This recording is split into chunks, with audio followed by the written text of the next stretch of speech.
Hello everybody, welcome to the Robot Rampage League. How is everybody doing today? It is the final week of the regular season, which means sometime after this stream we're going to know our final playoff spots and be able to predict that finally. Welcome everybody to the stream, Cora and KJ and Foduck and Snowing Steak and everybody. I saw Tomabris is in there too. Captain Mantine making Moscow the main event. I mean, logos got put where they got put. So, this is a big week. This is the end of the regular season. And that means we only have, I think, one more stream after this, which is the playoffs and the finals next week. And then we're going to have some recap videos and highlight videos and such the week after that. But this is the last regular season week. So, we need to talk about how things went. In terms of results, kind of the only big things to see here are the meta bot builders getting a complete 10-point shutout of Valley View. For the most part, everything was pretty close. Pete Chaos got a good win over Team Smash, but you know, that's really... We'll talk about the standings when we get to the standings. Judges' decisions were all pretty straightforward. We did end up going for a judge's decision for Surgical Glory versus Omnipresence. That was a double TKO at the same time, and so we decided that the judge's decision was the best way to handle that. I believe Omnipresence got 1 point because it was a judge's decision. So, this is the standings heading into this week. Now, a couple things to note. Heavy Metal Robotics and Meta Bot Builders have both locked in their playoff spots. They are guaranteed playoff spots. They cannot fall out of the playoffs, which is just the top 4 teams in each division. Heavy Metal is the only one, however, that has already locked up its seeding. Heavy Metal is locked into the first seeding. They are only ever going to fight once in their playoff in their division. The Meta Bot Builders, they're ahead by 10 points, so technically the Orlando Commandos could overtake them, but it's not likely. The big stories are the bottom of Division 2, where we have a lot of teams in close proximity competing for 4th place or seeding above that. Sinister Creation's only 3 points out of the playoffs, and 3 points plus a match win is 4, and that makes... that could get them in, so it's very, very tight on which one of these teams is going to get left out here in Division 2. Division 1, it's pretty much just the top 4 that have a chance at the playoffs. The Mantines and Team Eeveeon technically can get into 4th place if Indiana Robotics Alliance gets completely shut out and they get a massive 10-point win or more.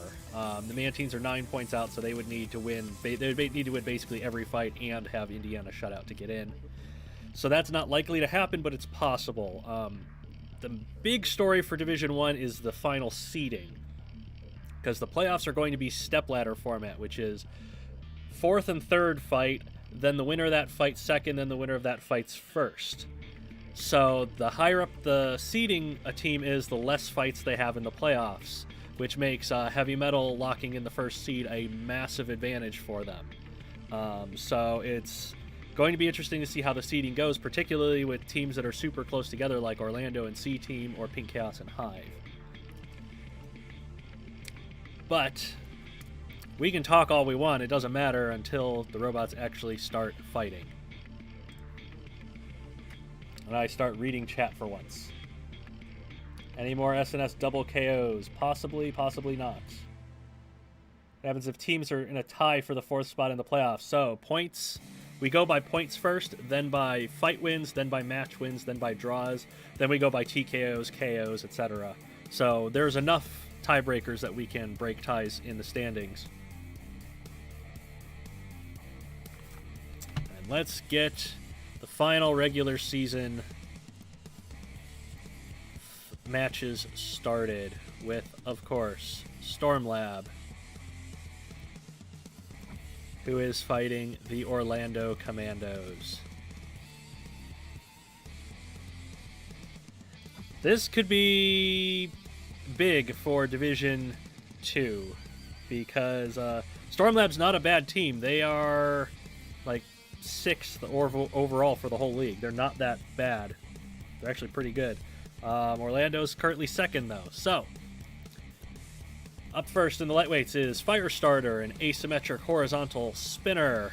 It's fighting Airtime, a double piston flipper. Piston flippers in Robot Arena 2, of course, don't use all of the laws of physics, so Airtime is going to do some bizarre stuff as it's throwing itself around with its pistons. So, predictions for Firestarter versus Airtime, so we can get this stream underway.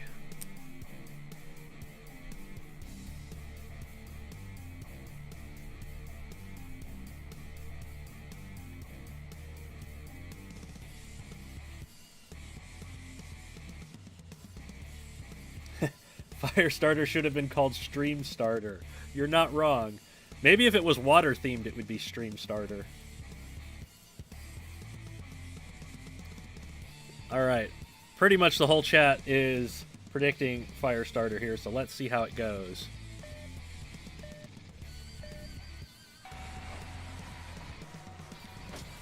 Ooh, Airtime actually got a flip or a lift on Firestarter there, and it got another one.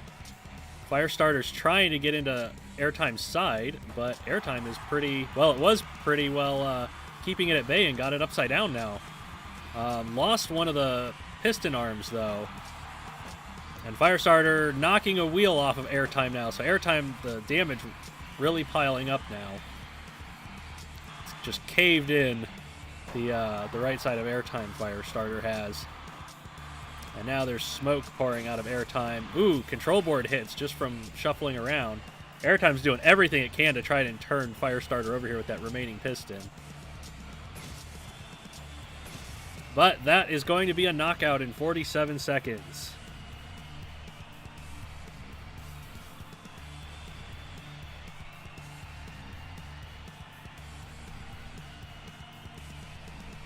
And so, that means that Orlando cannot take first place because they can only get 10 points from here. And that's 3 points to nothing for Stormlab at the moment, who has, in the very first fight of the stream, locked up the #1 seeding for the Metabot builders. So we move on to the middleweights. We have Sludge, the four-wheel drive invertible rammer, against Q, the invertible sit-and-spin robot. Predictions, please, for Sludge versus Q while I check out the chat. Too bad Stormlab is out of contention. It is too bad.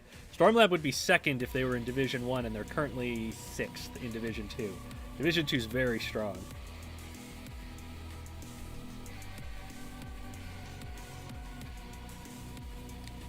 Oh, the chat going for Q. A few going for Sludgefests. I don't know if that'll happen. Q's a big robot, but Sludge has tripped over itself before. Big charge directly into Q. I'm not sure which robot got into the other's chassis, but I think it happened. Sludge is actually doing a great job getting into Q, although Q has taken a wheel off of Sludge now and basically killed its drive and taken off most of Sludge's weaponry from the front end. Although Sludge is taking parts off of Q as well and getting to that chassis. But there's control board hits now on Sludge, and that is a 32-second knockout for Q.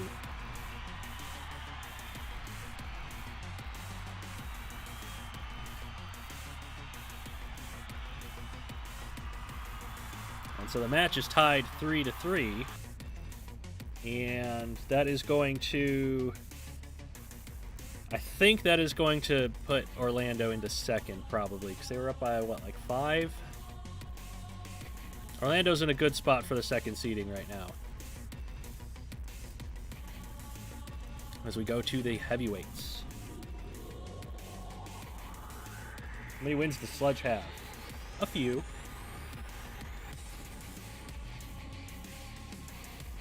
So, in the heavyweights, Stormlab has Microburst, which is 7 pneumatic piston spikes. The Orlando Commandos have Drillosaurus, which is 3 kind of vertical spinning face drill weapons. Drillosaurus is the #1 heavyweight. I think it's 15-1. Microburst is towards the bottom of the standings in the heavyweights, I believe. What are the predictions for Microburst and Drillosaurus?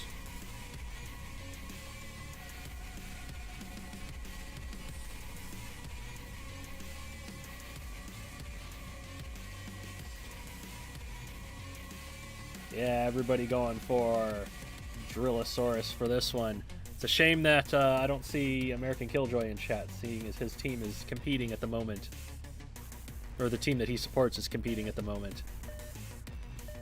Let's see what Microburst has for Drillosaurus here. It has the reach, definitely, to keep Drillosaurus away from its chassis. But how much damage can Microburst actually do?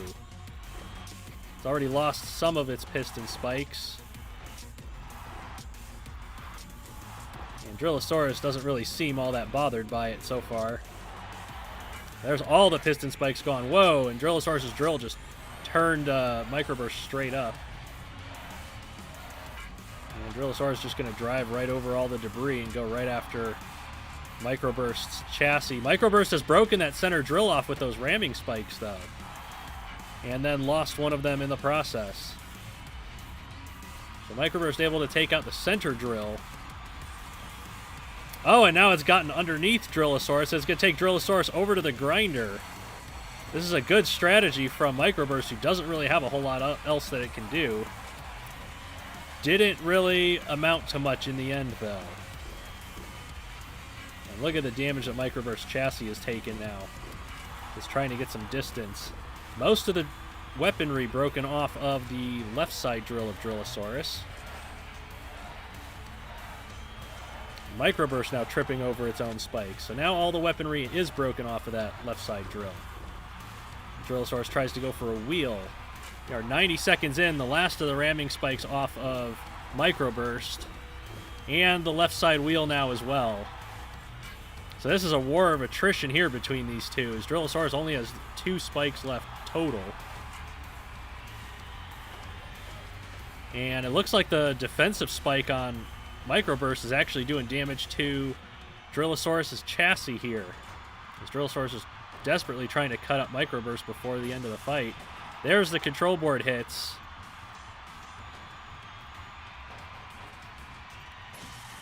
And finally the KO. That is 123 seconds into the fight. That was a long, drawn-out battle.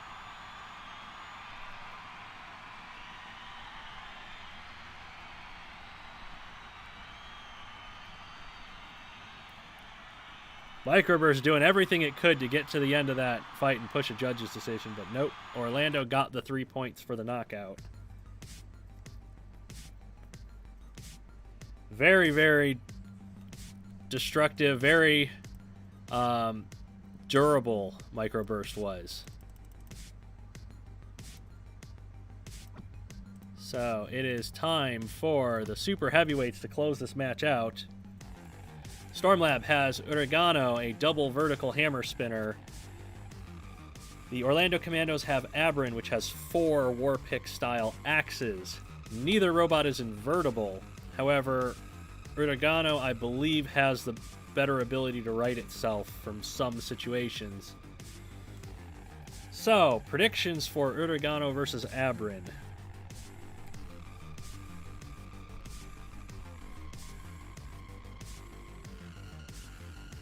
So we get 4 KOs in the opening match. It's possible, if either of these robots gets flipped over, it could end up being a TKO. Abrin to take off the tri-bars. We'll see. Abrin does a lot of damage very quickly if it can hit. If Abrin gets KO'd by Oregano, would that make it a broken? No, that would make it a KO. And here we go. The final regular season fight for both of these teams. Final fight of the season for Stormlab, because they are not in the playoffs, and they have turned over Abrin to start this fight. And Oregano, it looks like, is going to try and go for the knockout and get 3 points here to tie the match. Get as many points as they can. Abrin is pouring smoke. There's a control board hit. Avern's trying to get in whatever attacks that it can, but I think this is Uragano's fight to win. That was the KO shot right there.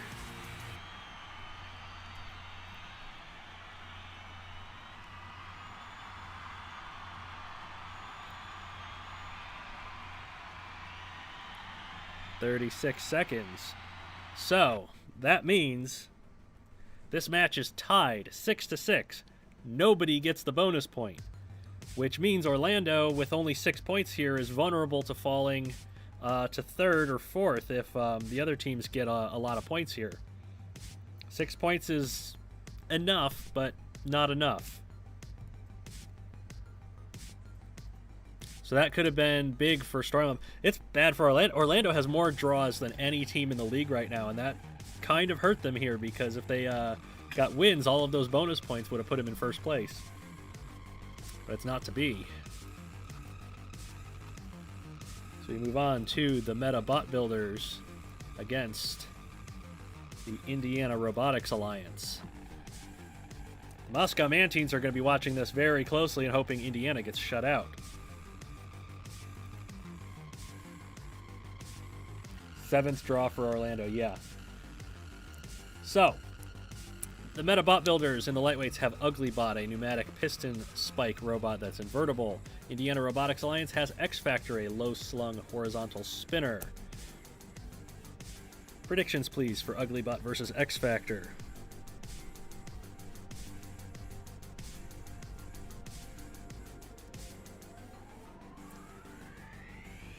The captain of the Mantines is watching closely.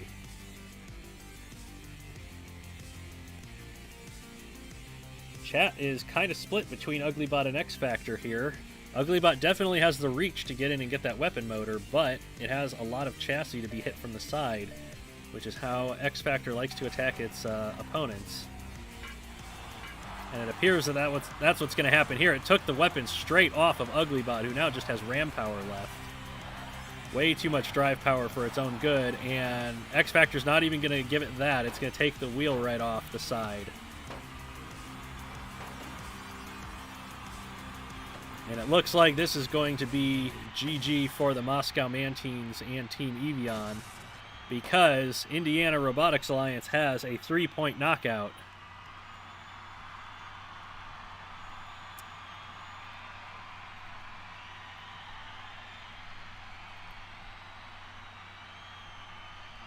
And that locks them into the playoffs.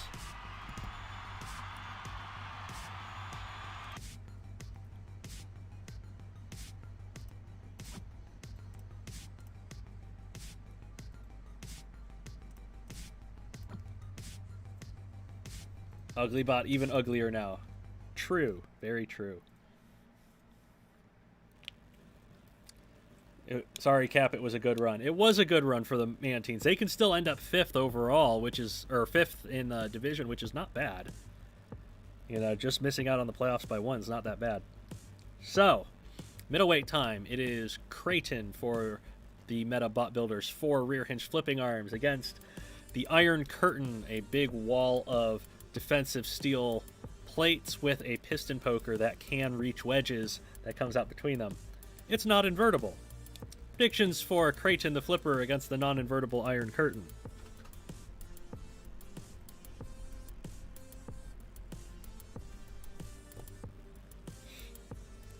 Creighton by dramatic knockout. I mean, it's possible.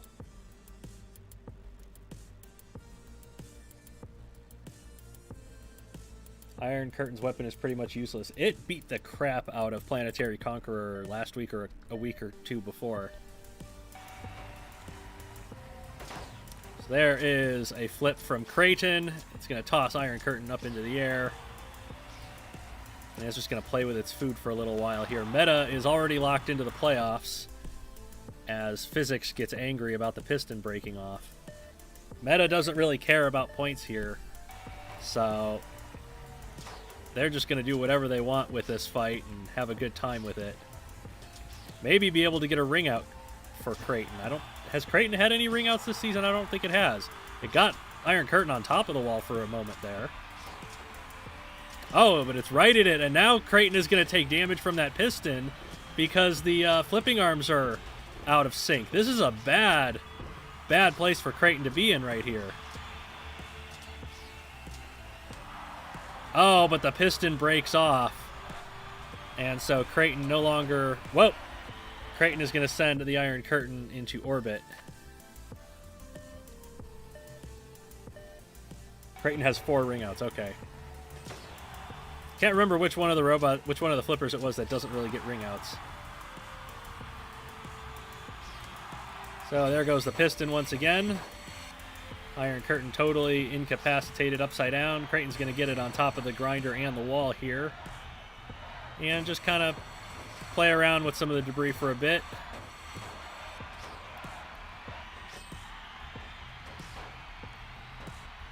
Oh, Iron Curtain's landed upright, and it's in the air once again.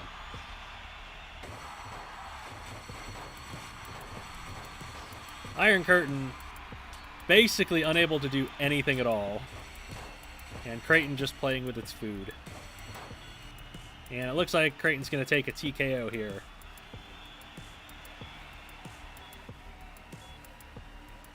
Not much for padding its stats, huh?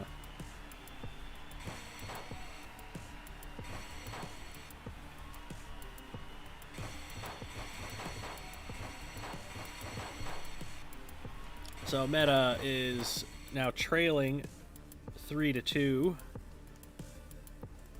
And we go to the heavyweights. Now this could be an interesting matchup here.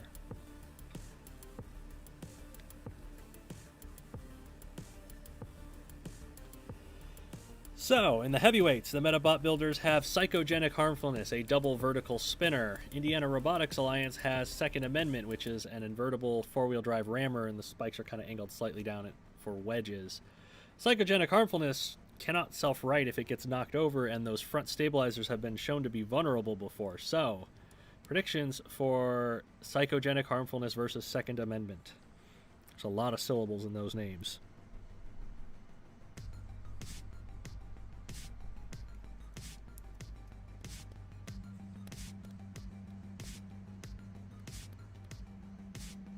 Psychogenic has the second best record of all the heavyweights. It gets the wins, but it doesn't do them dramatically. It just kind of like goes under the radar. Chat seems kind of split on this one. A lot of Second Amendment predictions. Let's see how it goes. Second Amendment has been surprisingly good this season. Ooh, but Psychogenic Harmfulness did get a hit on the chassis of Second Amendment. And Second Amendment backed itself into the grinder. It's going to push Psychogenic Harmfulness into the wall.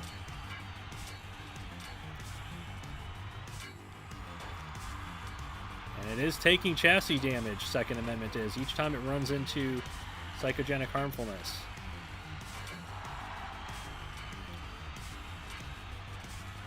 And I think Psychogenic Harmfulness has broken off some of the spikes on the front end of Second Amendment here.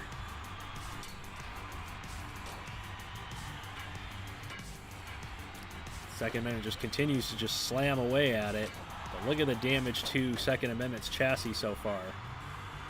Oh, and it ran itself into the grinder. That's not going to help. And Psychogenic pounced and got the knockout.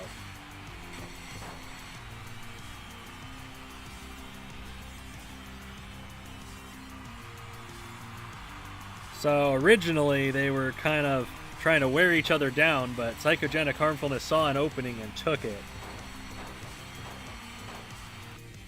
And that is 5-3 for the Metabot builders at the moment.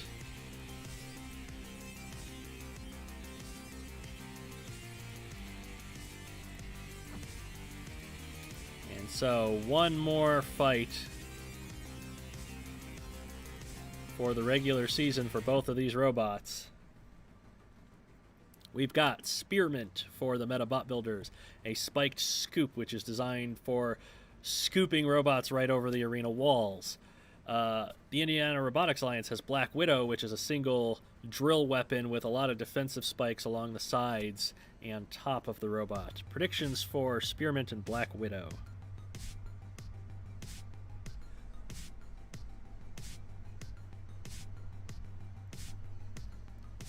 13-4 for Psycho's final record. That is actually a pretty good record, considering it's in the same division as a lot of other big hitters.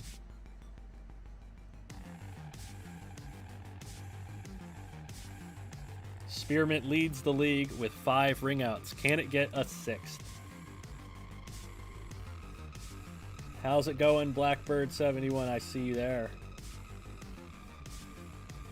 Let's get this final fight for these two teams underway. Both of them in the playoffs. At least we believe it to be that way so far. Unless Indiana gets some... Well, if Indiana gets some points here, they're definitely going to be in the playoffs. Spearmint not giving Black Widow a chance to get around its scoop at all. It had it scooped up briefly. And here's a big scoop once again, and it's knocked Black Widow onto the grinder briefly. Oh, now Black Widow's stuck on top of the grinder, and it's lost a wheel now. So Spearmint doing a lot of damage with the arena hazards mainly. It's going to hold Black Widow here against the wall to exert dominance. And now Black Widow turned over, and it is not an invertible robot. So that is GG, unless Spearmint wants to go for the ring out.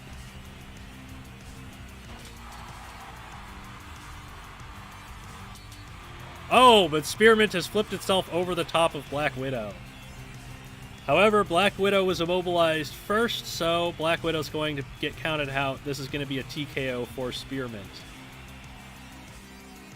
With 145 remaining.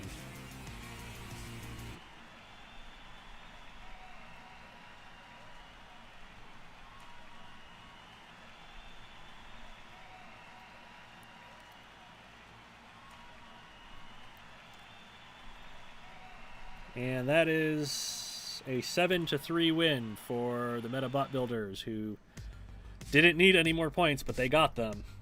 I just saw 2 super chats pop up during that fight. What do we have here? Kelber, thanks for the fight so far. Excited for the finals and season 2. Thank you for the $9.99, nearly $10 super chat. Yes, I'm very excited for the finals. It's going to be a lot of fun to do stepladder format. I've had a lot of fun for the whole season, and there's going to be some good matchups, I think.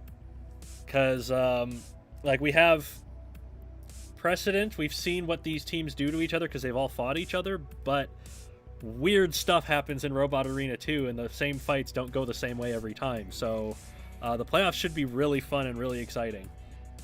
I'm excited for Season 2 as well. I've got a lot of robots ready for that. Steve O dropped a $25 super chat. Thank you so much. Hey, Psycho, just wanted to make sure I pay you more for RRL than I pay Bezos for streaming BB. Yes, stop paying the giant billionaires of the world and start paying the little content creators. We appreciate it. Here's to good health, good fun, and good robots. Yes, good health and good fun to everybody, please. I appreciate that so much, Steve-O. Thank you. All right. With that out of the way, it is time for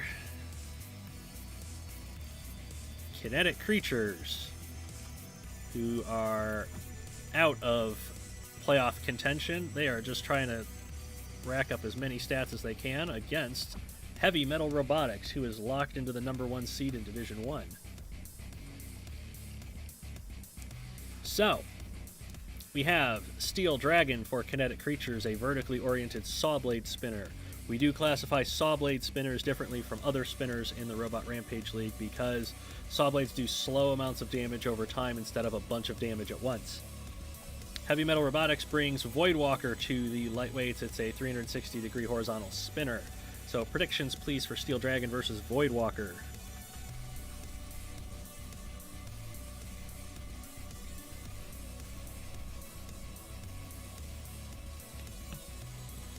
Lots of Voidwalker predictions. Well, Voidwalker, I think, is one of the top lightweights in the league, so let's see how it goes. This whole match is a formality. Well, it's important for the robots and the teams for their stats at the end of the season, particularly the robots that are going to end up in the free agency for Season 2, as Voidwalker is cutting the crap out of Steel Dragon's wedge here. Just absolutely caving it in from that right side. And this is going to be over quickly. There it is, 21 seconds.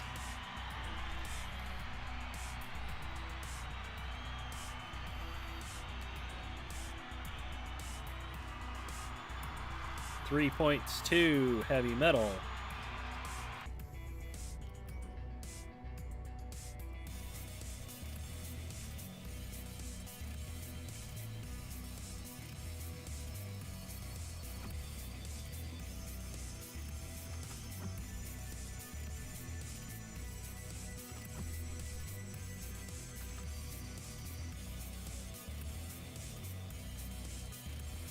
So, now we have multi-bot time.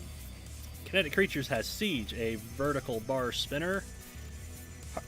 Heavy Metal has Heartbreak and Seance in the middle weights. Heartbreak is a pneumatic piston, and Seance has a rear-hinged flipper. Heartbreak and Seance have been pretty good as a team so far this season, even if they are a little bit lacking in defensibility. Predictions for Siege versus Heartbreak and Seance here.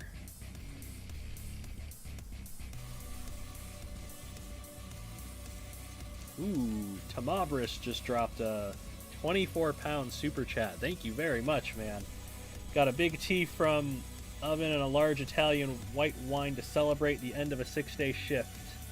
Not as run down as last week. Well, it's good that you're not as wore out this time. Belatedly, your birthday and end of regular season. Yes, thank you for the birthday wishes. My birthday was Sunday, I believe. I appreciate it. I appreciate all the super chats. It is literally keeping the lights on here for me. Most of chat, I think, is going with Siege in this one. There are a few Heartbreak and Seance predictions, so let's see how it goes. Siege can right itself by throwing its wheels at the ground. Ooh! Seance got a hit on the weapon motor for Siege. And Heartbreak going after the wheels. Look at these two going to town on Siege here. Although Heartbreak is trying to kick his brother out of the way. Oh, Siege took the flipper right off of Seance now. So Heartbreak is the only one of the pair that have weapon power remaining. And it is just trying to go straight down Siege's throat with that piston. Seance normally would be able to assist with some flips, but has its flipper broken off already. And now Siege going after the wedge bot, while Heartbreak harasses it from behind. Siege's bar not low enough to actually hit Seance from the front, but it can get it from the side. Seance doing its best to just hamper Siege as much as possible. It's now taking the spike off of Heartbreak, so now Heartbreak is down on weapon power as well. And it's up to Siege to beat these two smaller robots, and it's having difficulty getting that bar into play. Ooh! Seance driving right under the rear end of Siege. Now Siege has Heartbreak in the grinder, and it's lost a wheel. So Heartbreak is pretty much out of this one.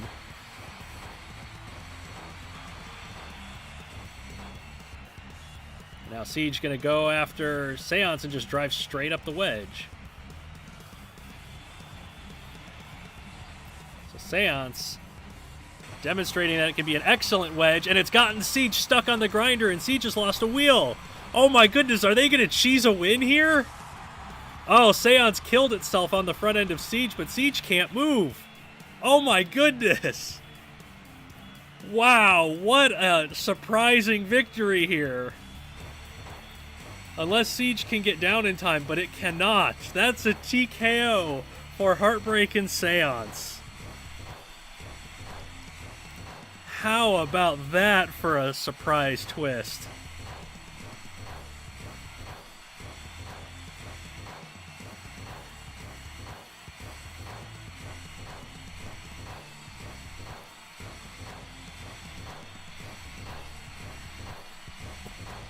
So, there have been suggestions for a change of arena for Season 2. This is why I like this arena in particular. Robots are never out of the fight. A good push at the right time into the arena hazards can win a fight. Even for robots that are down on weapons or anything. This is why I like this arena so much. That was kind of cool. Unless you're a Kinetic Creatures fan.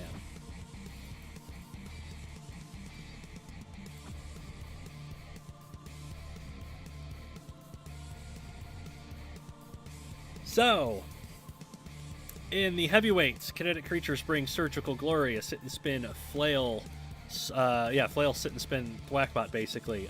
Invertible, Heavy Metal brings Vacuity, which is an overhead battle axe, and these heavily defended pontoons. Its shape and its defensibility have allowed it to basically deny other teams' points very often. It doesn't win often, but it denies points for the other teams, and that's one of the reasons why Heavy Metal is #1 in the division. So, predictions please for Surgical Glory versus Vacuity.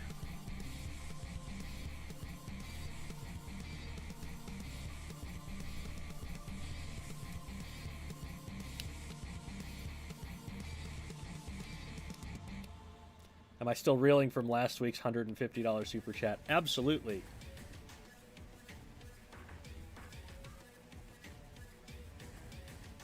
Was trying to figure out what to do with that $150 super chat, and then I paid my internet bill with it. So, chat is actually... I don't want to say split. They're leaning about 80% towards Surgical Glory for this fight, so let's get it started. And see if Vacuity, the most defensive bot in the league, can hold up to Surgical Glory's attacks here. It's getting Surgical Glory stopped and not letting it spin up, although those flails are risking those wheels on the sides of Vacuity. Now Surgical Glory going directly for the wheels. It's broken one of the defensive spikes off of Vacuity. And now a flail is broken off of Surgical Glory. Look at Surgical Glory just slowly chipping away at Vacuity here. Vacuity's trying to get that axe into play, and it's just not working out for it. Oh, there goes the other flail now. Oh, I'm going to let that one run. Didn't really change the strategic outcome of the fight. Surgical Glory no longer has its flails, and Vacuity no longer has its axe. Oh, and some of the defensive swords on Surgical Glory are now breaking off on the front of Vacuity. Vacuity's trying to bait the sit and spin AI is what it's doing. Oh, now we got to restart. They keep driving over that spot on the floor, but now we got to restart it.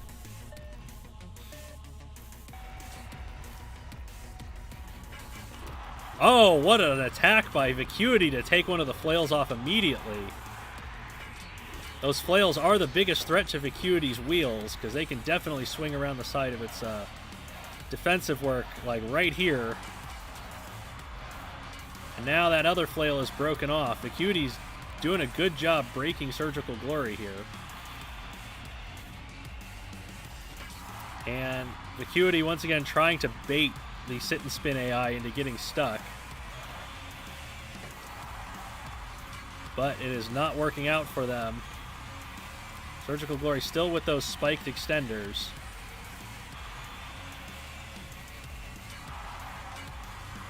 And some of the spikes breaking off of them now.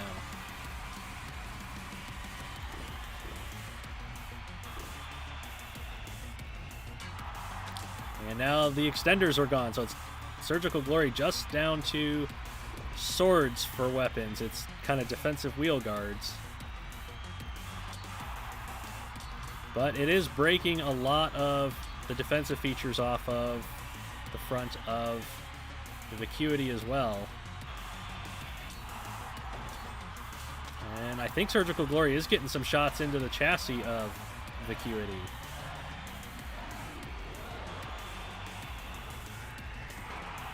And there's one of the big defensive plates off of the inside of the pontoons.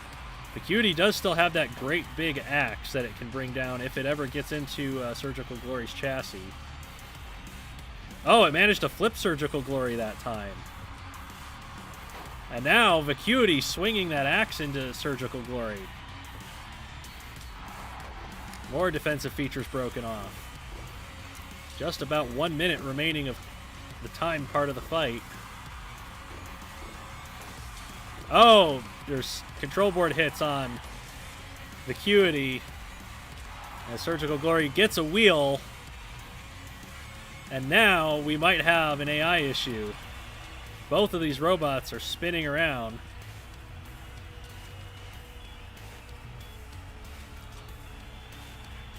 Vacuity trying to drive in any direction at all, and Surgical Glory trying to get its weapons into play.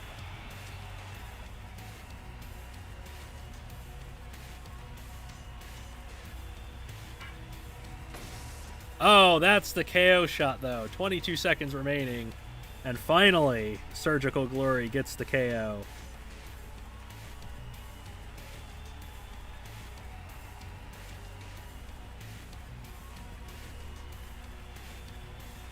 So, Kinetic gets 3 points out of that one.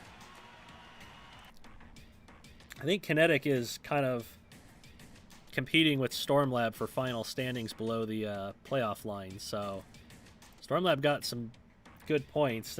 Kinetic's going to need more than just 3. Yep, there goes the game crashing.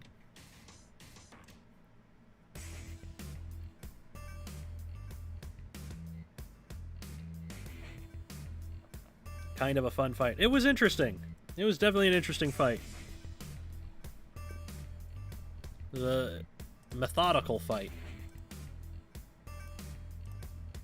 There's 2 robots wearing each other down. So we head to the super heavyweights to close out this match with White Hot and Aqua Dementia.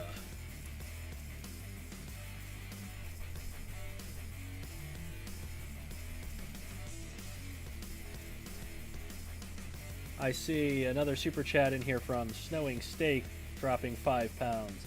Looking forward to the playoffs. May make a team for Season 2 if possible. Absolutely possible. We will keep you updated on when you can send teams in for Season 2. Good effort by Surgical Glory. Absolutely. Good effort by both robots.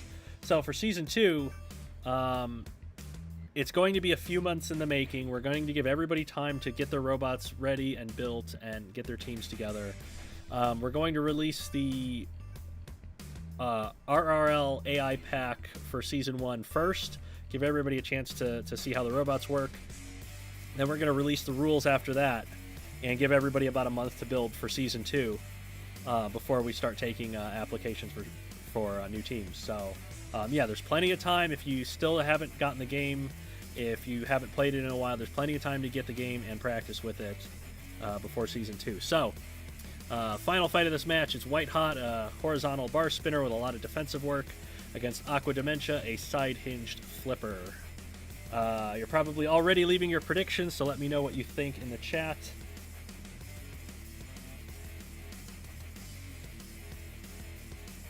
Burnout says, please throw this thing out of the arena, Aqua Dementia.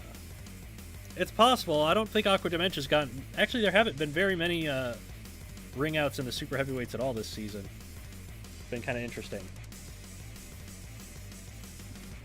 So let's see how it goes. White Hot definitely does have ground clearance, though.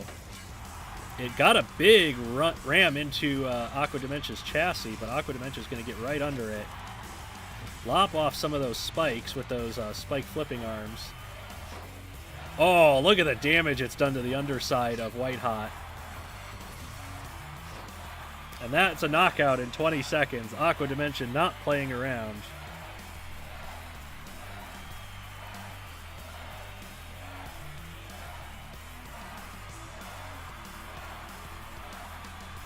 And that's an 8-3 victory for Heavy Metal, who was already number 1 in their division. They probably just pulled away even more with that.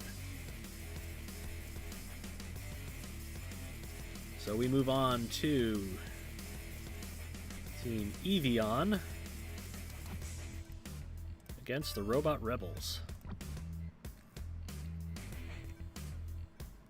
Rip grandfather of Waiachi. Nice.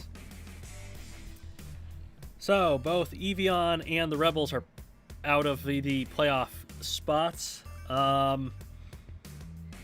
think Eeveeon technically needed a perfect shutout in 2 directions to get 4th place from Indiana Robotics Alliance. So Eeveeon's out, but they have Kurbnalab in the lightweights. Vertical spinner that spins downwards, traps the opponents against the wedge. The Robot Rebels have Overclock. It is a pneumatic piston spikes that are angled down like a wedge.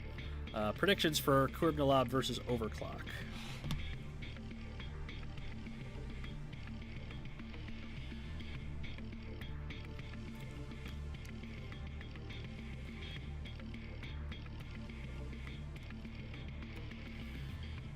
Chat actually seems a little bit split on this one between Kurbnalab and Overclock. We will see how it goes.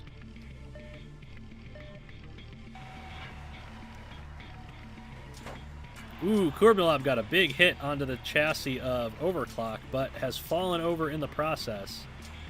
And then Overclock's going to try to attack it, but Kurbnalab is kind of a really awkward shape to attack while it's upside down or on its side, and it is still dangerous, as it's just broken half of the spikes off of Overclock's weapon now. And all of the spikes have broken off of Overclock's weapon, so this is where Overclock, if they want to win the fight, needs to leave Kurbnalab alone and take a TKO. Kurbnalab, of course, going to try and maneuver around the arena as much as it can to stay in the fight, but driving directly into the weapon is not a good strategy here from Overclock.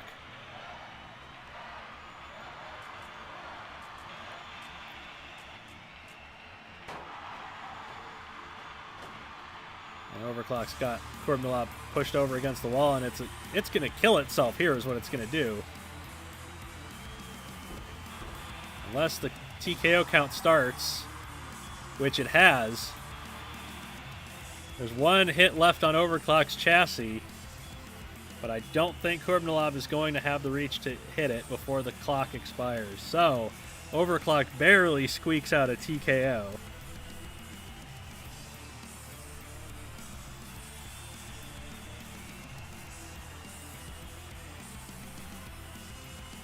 To give the Rebels 2 points and guarantee Eeveeon cannot get to the playoffs.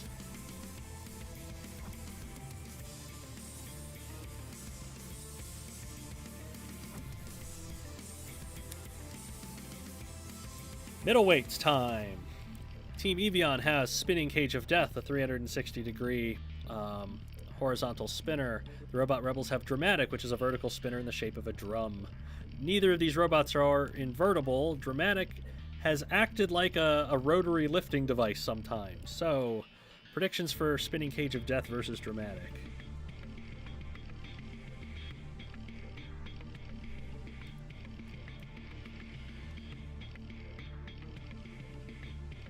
That fight was 70 seconds longer than it should have been. No kidding. Lots of people predicting Dramatic for this fight. We will see if that turns out to be the case. Dramatic's weapon motor is very vulnerable to spinners. And Spinning Cage of Death got a big hit on the weapon motor immediately to start.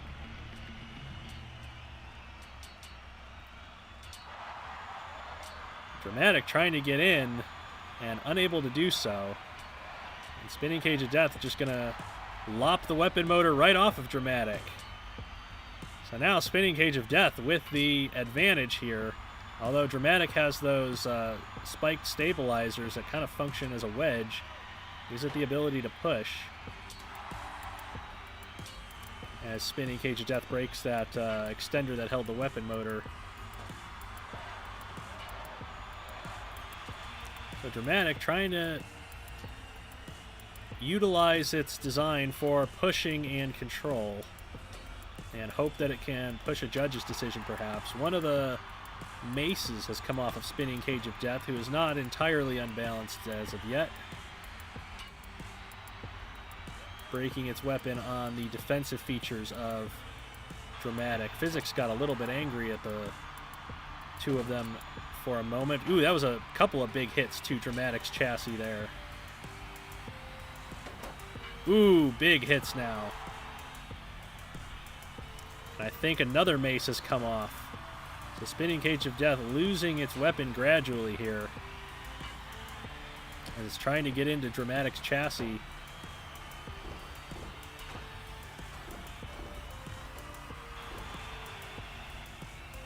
And now Dramatic's got Spinning Cage of Death over near one of the corner grinders.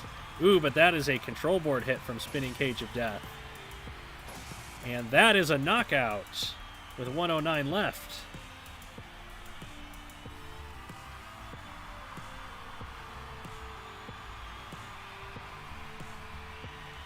So, Eeveeon getting the 3 points in the middleweights with Spinning Cage of Death here. It's 111 seconds. Thank you. Nice to see. I think Spinning Cage of Death was on 2 wins on the season. So it's nice to see it get a one last win before the end of the regular season here. As we move on to the heavyweights.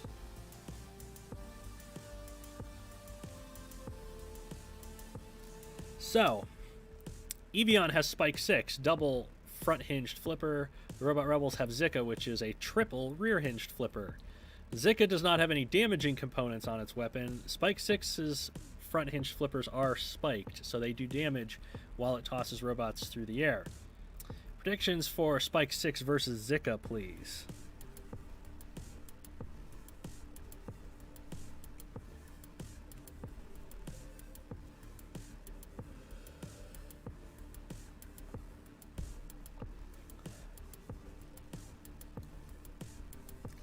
Looks like most of the chat is favoring Spike 6. There are a few favoring Zika. Zika does have the greater flipping power and has gotten a few robots out of the arena. I believe Spike 6 has gotten 1 or 2 out of the ring as well. Definitely a possibility for a ring out in a flipper versus flipper match, and this is front versus rear hinged as well. And they kind of stalemated, but Zika misfired and ended up on top of Spike 6's wedge, which has allowed Spike 6 to get in with those spike flipping arms. And now Zika unable to get back under Spike 6. And Spike 6 has made it pay the price. Look at the damage that has been done. As Zika tries to right itself, which it has done so, but Spike 6 has gotten to the control board and gotten a knockout.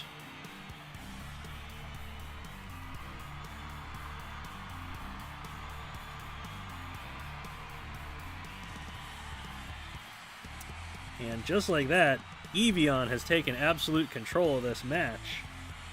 They are up 6-2 and have won the match. So that is looking good for Eeveeon for getting 5th spot in the division standings.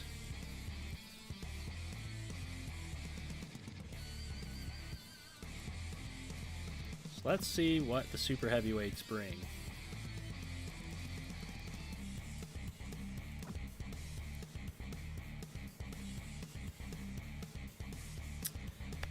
In the super heavyweights, Eeveeon has Blood Eagle, which is a huge battering ram of axe heads and some defensive spikes down the sides.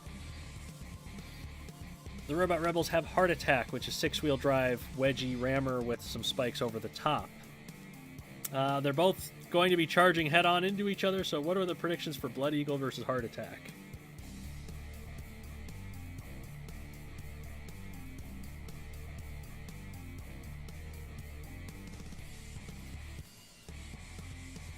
Everybody predicting Blood Eagle for this one.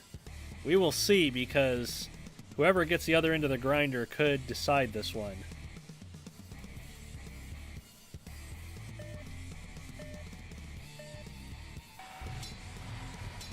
A big collision, and Heart Attack has come out as the beneficiary of that for the moment. Able to wedge under Blood Eagle. Not able to get Heart Attack's weaponry to Blood Eagle's wheels, but it has gotten Blood Eagle onto the grinder now. And Blood Eagle is struggling to get off and has lost a wheel. Heart Attack has lost both of its wedges, but it has trapped Blood Eagle on the grinder. And is the grinder going to kill it? I think it has. That is a 3-point knockout for Heart Attack.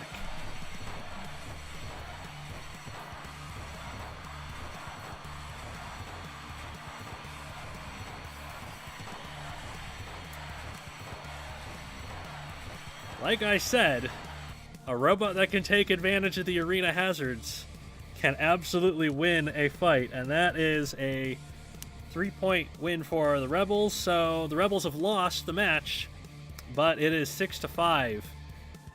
So they got some points out of it at the end anyway. And a good, convincing knockout for Heart Attack to close out the season.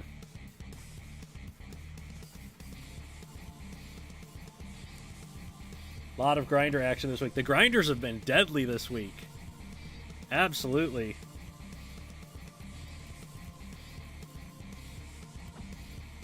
And that was a great example of how a robot that does not have a tremendous amount of weapons can still win a fight over a robot that is all weapon spam. Welcome, player name Default.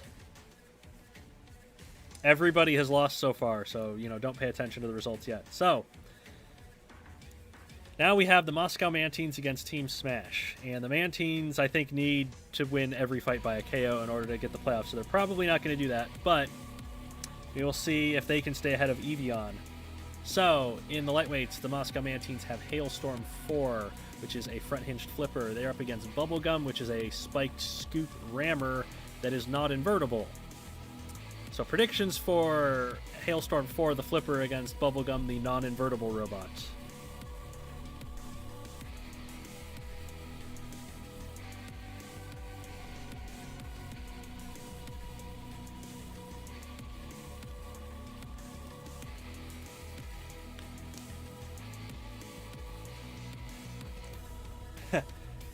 Captain Mantine says, easy 12 points. We'll see. Hailstorm has been surprisingly effective in fights that it has been able to get under other robots. And it didn't even have to get under Bubblegum. Bubblegum turned itself over here running into Hailstorm. As long as Hailstorm doesn't touch Bubblegum's wheels, Bubblegum can't get any traction to move. But it has managed to right itself off of Hailstorm's wedge, and now Hailstorm's flipped itself, so we're going to have to restart that one, because that's a physics glitch that caused that, and not how it's actually supposed to function. And there goes Bubblegum flipping itself over off the wedge once again. Oh, and Hailstorm is going to push it over to the wall, and we'll see if it leaves it there. It actually looks like it's going to push Bubblegum up onto the wedge and see if it can attack it.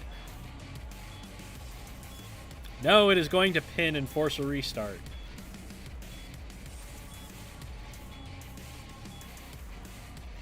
That is a restart for a pin because Hailstorm is literally holding Bubblegum up in the air.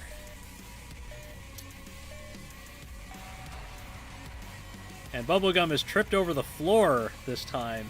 And Hailstorm's going to press it into the wall now and not allow it to move. And all Hailstorm needs to do here is just back up. Actually doesn't even need to do that because Bubblegum can't move anyway from this position.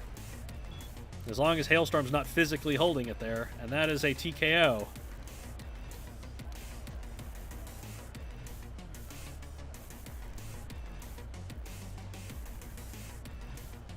That's probably one of the fastest TKOs in the league's history at 23 seconds.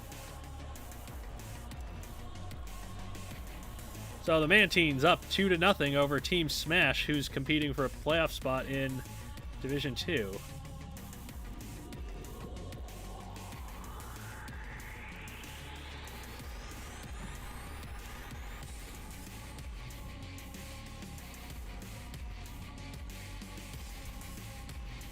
And now we move on to the middleweights. The Moscow Mantines have OMG, its dollar store Razor, with the overhead claw and the rear-hinged flipping spike underneath. Team Smash has Planetary Conqueror, an overhead bar spinner with a tremendous amount of drive power, but it's not invertible. So, predictions for OMG, its dollar store Razor and Planetary Conqueror.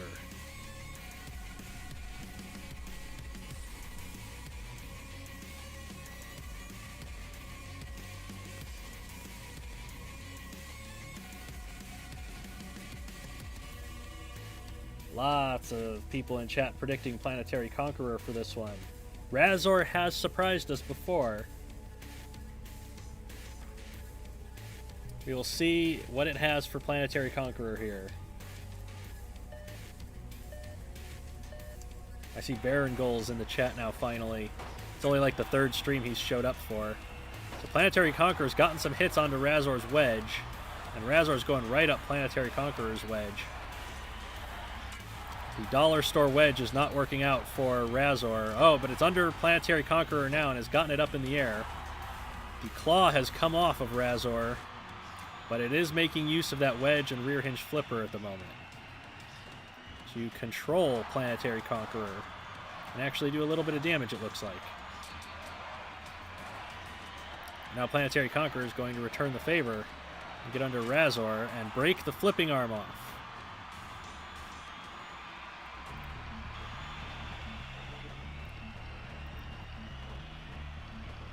So now, Razor weaponless, except for the wedge, and Planetary Conqueror just trying to exert dominance over it. Oh, but Planetary Conqueror's ramped off of it and thrown itself into the grinder, and Razor's trying to keep it there with the wedge.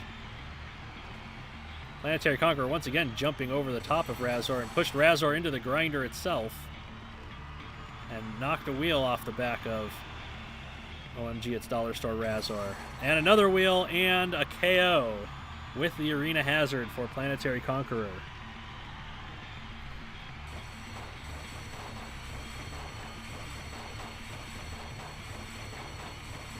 And so Team Smash takes the lead, 3-2. 78 seconds, thank you.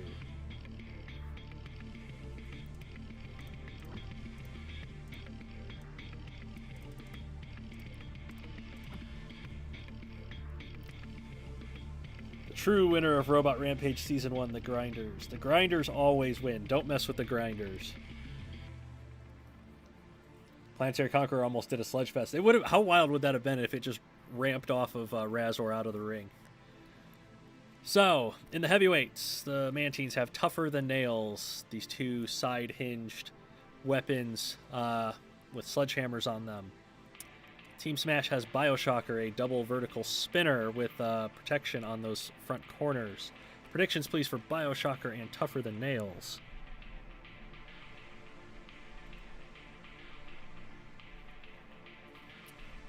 Where is Team Smash in the standings?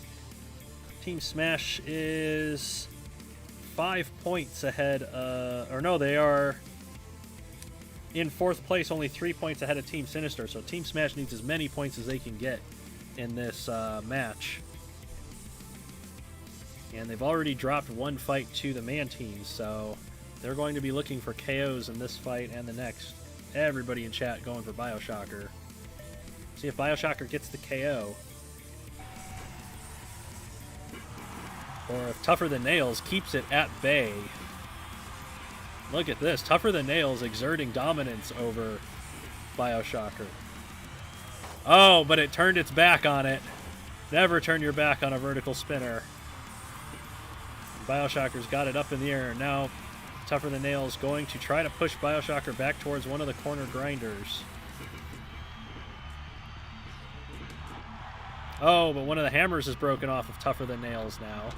And a wheel. Bioshocker's gotten a wheel off, and it fits perfectly in Tougher Than Nails' arms.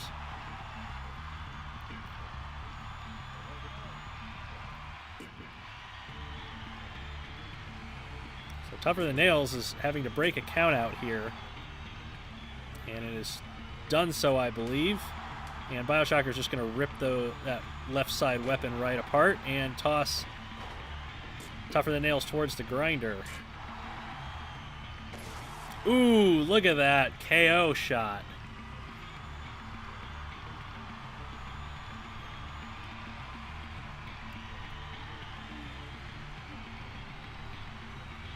And that is another 3 points for Team Smash. Team Smash is not going to make it easy on Sinister Creations to get into the playoffs.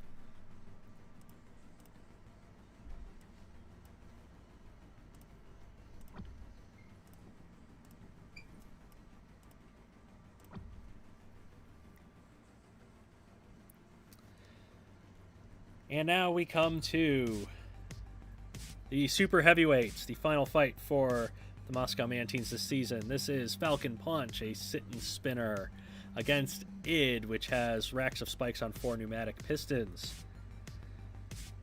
Predictions for ID versus Falcon Punch.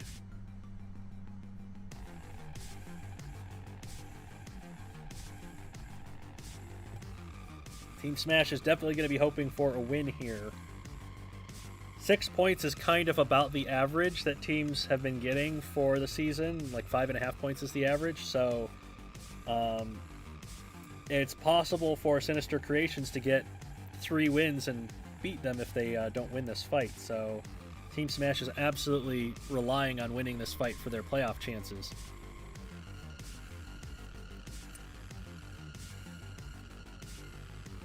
It looks like most of chat is leaning towards ID for this one, but there are a few predicting Falcon Punch here. So let's see what the Falcon has.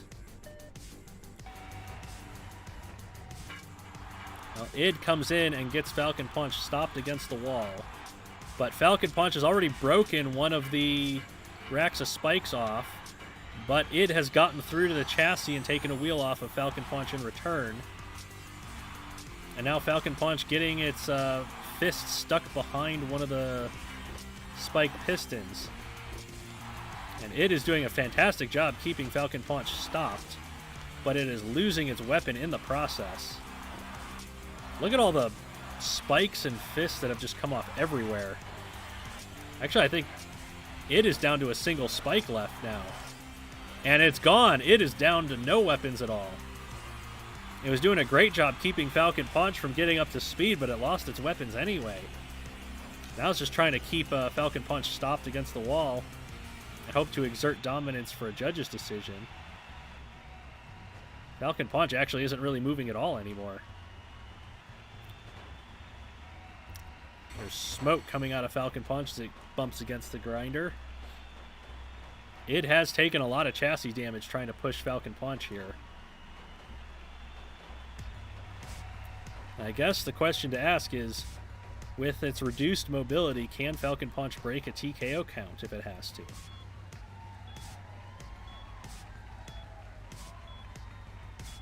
Nobody is moving here. Is this a pin? I'm going to have to ask Burnout what he thinks of that, because nobody moved. Burnout says that's a pin. Looked like a pin to me. We're going to restart that.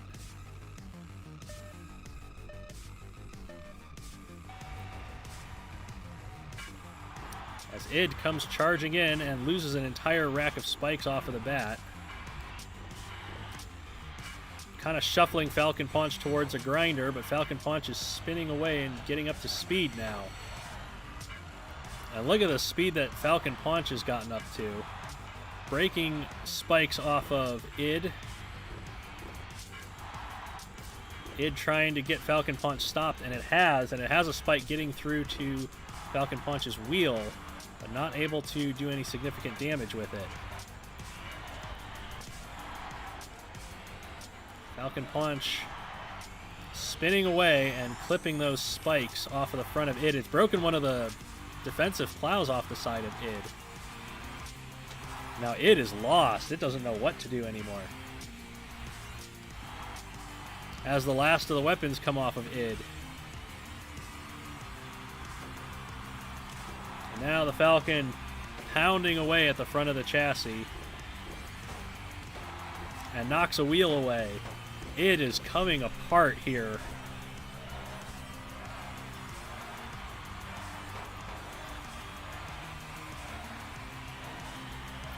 Smoke coming out of the front end of ID as Falcon Punch just pounds away at it. And now he's going to go and beat away at the other side just because he can.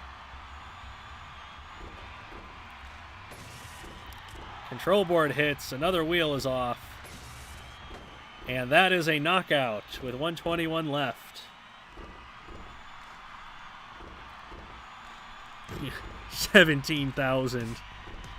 Wow. That was an awesome fight.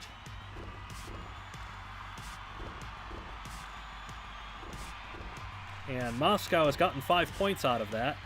They lost the match, but they got 5 points. So we will see how that matches up with Eeveeon. I think Eeveeon might have just edged them by a point here. But it was a good showing from both teams.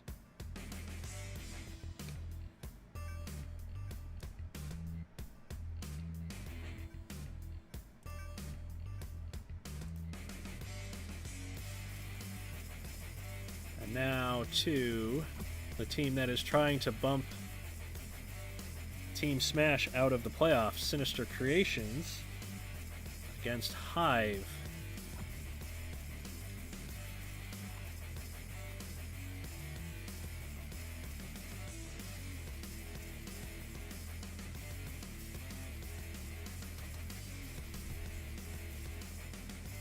So, Sinister Creations in the lightweights has Overheat, a front-hinged flipper. HIVE has Jinx, which is a side-hinged flipper. Both of them are known for long, drawn-out fights. So what's our prediction for this one?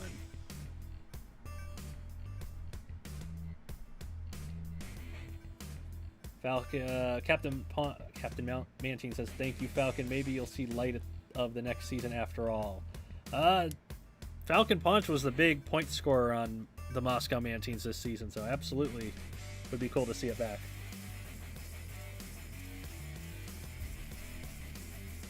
Sinister needs 10 points to push past Team Smash. Yeah, I think Sinister is down by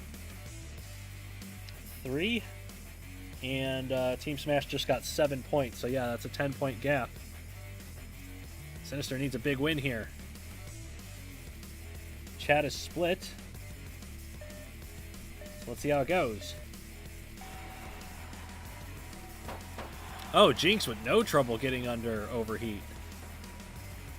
Has done damage and gotten Overheat lifted into the air, but not over because of the angle of that side-hinged flipper. But Overheat has taken damage there. It's now been flipped over completely, and it is going to self-right, and Jinx is going to end up on top of Overheat and righted over to the side rather than straight over the top of Overheat. So that side-hinged flipper actually coming in handy for Jinx to not self-right directly on top of Overheat's wedge. And now they're going to do the RA2 AI dance.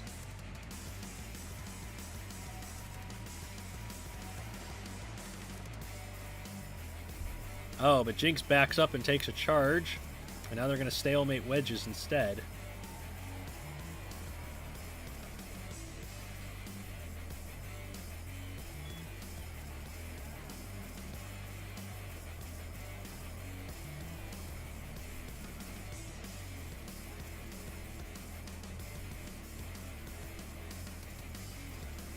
Mike, more experience with RA2 than the Baron Goat. It's true. I've played Robot Arena 2 since the day it came out. I've been playing since Robot Arena 1. What am I saying? Sumo bots. Yeah, basically. It's a wedge stalemate.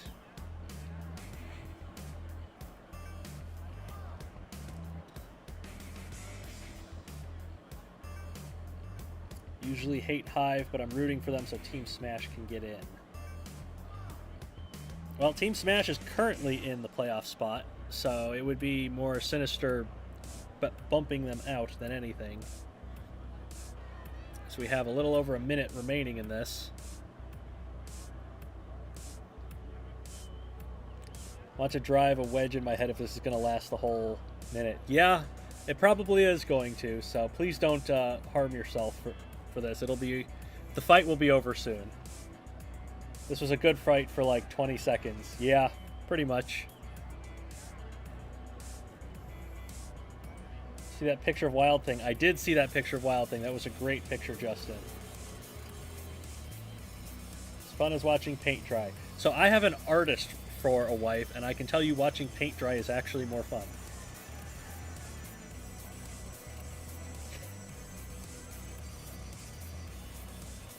Would you rather have 2 wedge bots or 2 bike rack bots fighting each other? 2 wedge bots, because at least the wedge bots are trying to hurt each other. They're not just sitting and saying, I'm not doing anything. Imagine if there was a physics glitch with 5 seconds left on the clock. Don't say that. So that's a judge's decision, finally. I feel like Jinx is probably going to take that one because it got more attacks in than Overheat did. But we do have to wait until the judges confer during the week for that one. Moving on, without ever discussing that fight ever again.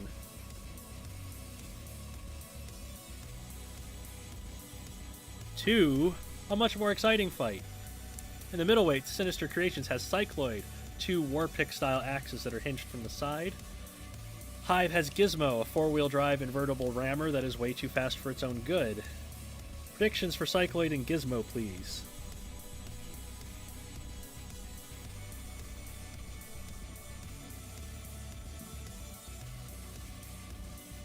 Fight of the week candidate. Absolutely a fight of the week candidate. Lots of people predicting for Cycloid. In fact, almost all of chat is predicting for Cycloid here. Well, let's see how it goes.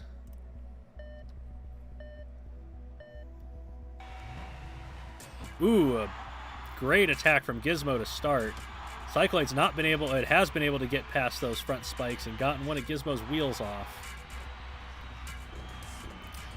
Cycloid just attacking away at Gizmo, but it's broken its right side axe apart. Does still have the left side axe, which it has gotten another wheel off of Gizmo and gotten some chassis damage in place. And broken almost all of the spikes off of Gizmo now with it. So Gizmo not able to ram, and playing in tight with Cycloid has absolutely not paid off for it, as all its front spikes are gone now. And that's a knockout with 2:18 left.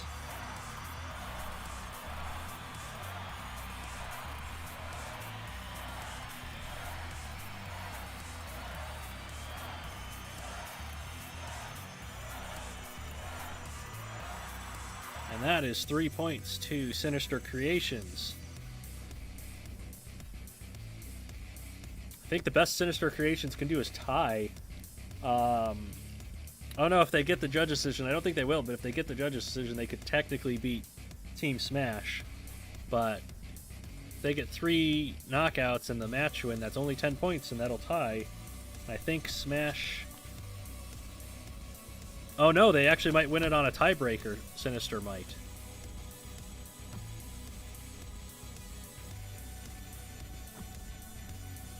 Alright. Heavyweights time. Sinister Creations has Omnipresence, the invertible sit-and spinner with the flails on it. HIVE has Mammoth, 4 Warpick style axes, 2 overhead, 2 side axes. Predictions for Omnipresence versus Mammoth. While I read off this super chat from Midnight McLeod, $5 super chat. Yo, I'm finally here. We're glad you're finally here, Midnight McLeod. Welcome to the stream. Get to see the last few matches of the regular season. Right now, Sinister Creations is fighting like hell to get into the playoffs. Team Smash is the team that they need to beat. Smash has already gotten 6 points, 7 points with their match win bonus point. And Sinister Creations was 3 points down on that, so they need 10 from this in order to tie. And they just got 3 out of the middleweights, so they're on their way there, but it's a tall order, especially against Mammoth, who's a very, very tenacious robot here. Most a chat with Omnipresence for their predictions.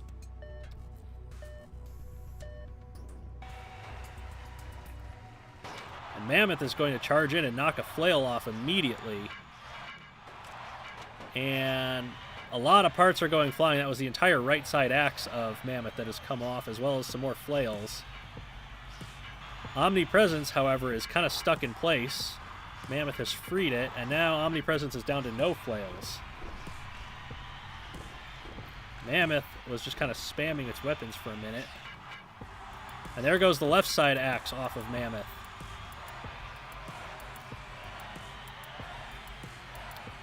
Is Mammoth deliberately trying to bait the AI? I think it was. More extenders breaking off of Omnipresence here. Mammoth has taken a lot of chassis damage. There's the last of the spikes on the extenders now, so Omnipresence down to just a push bot. And Mammoth has 2 overhead spikes remaining. Oh, 1 overhead spike remaining to attack Omnipresence with.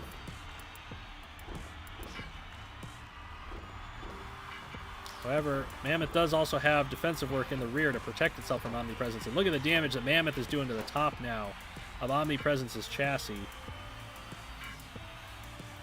Mammoth is actually not moving at the moment. It charges in. Omnipresence doing a good job pushing, and those front defensive spikes have broken the wheel off of Mammoth. So now Mammoth, with reduced mobility, and control board hits now from Omnipresence ramming Mammoth, and I think that is going to get the knockout with 119 left.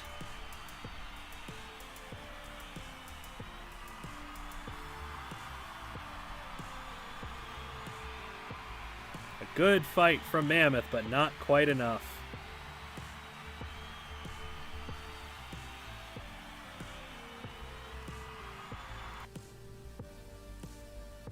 And so that's 6 points that Sinister Creations has earned. Can they get the 3 knockouts that they need to have any chance at all at the playoffs here? They have a shot. They have Rabid Fox in the Super Heavyweights, 4 vertical spinners. HIVE Academy has HIVE, which is double-length piston spikes. HIVE is not invertible. Rabid Fox technically is not invertible either, but it can kind of shuffle around upside down, and it does a lot of damage when it does so. Rabid Fox versus HIVE. What are your predictions, chat?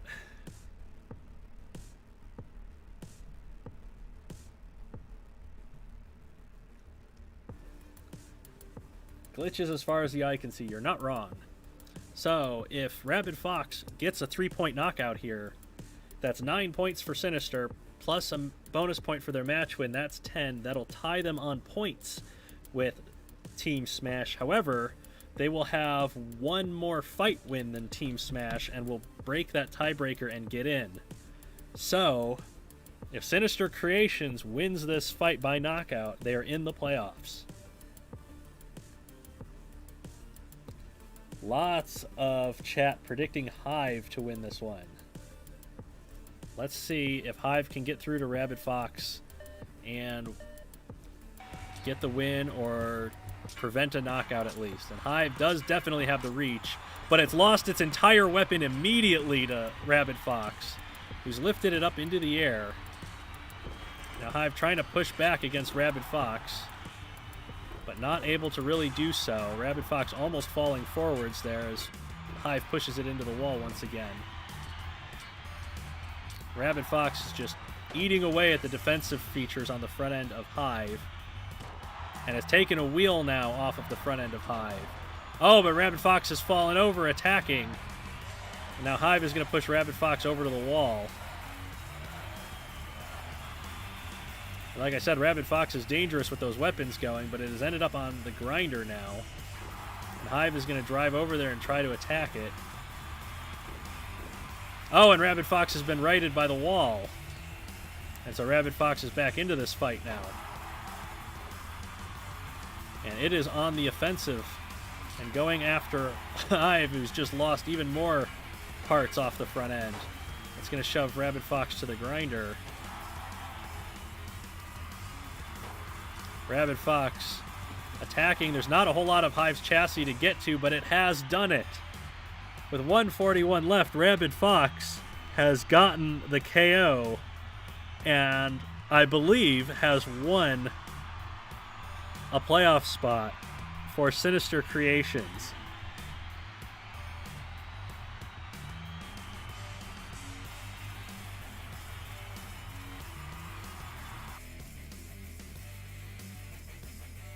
If I'm doing my math correctly, I think that is Sinister Creations getting the 4th and final playoff spot by a tiebreaker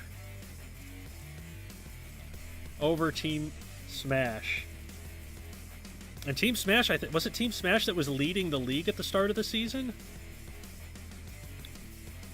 How about that one? Sinister's been stuck in 5th for a while, and that clutch knockout has got them a playoff spot.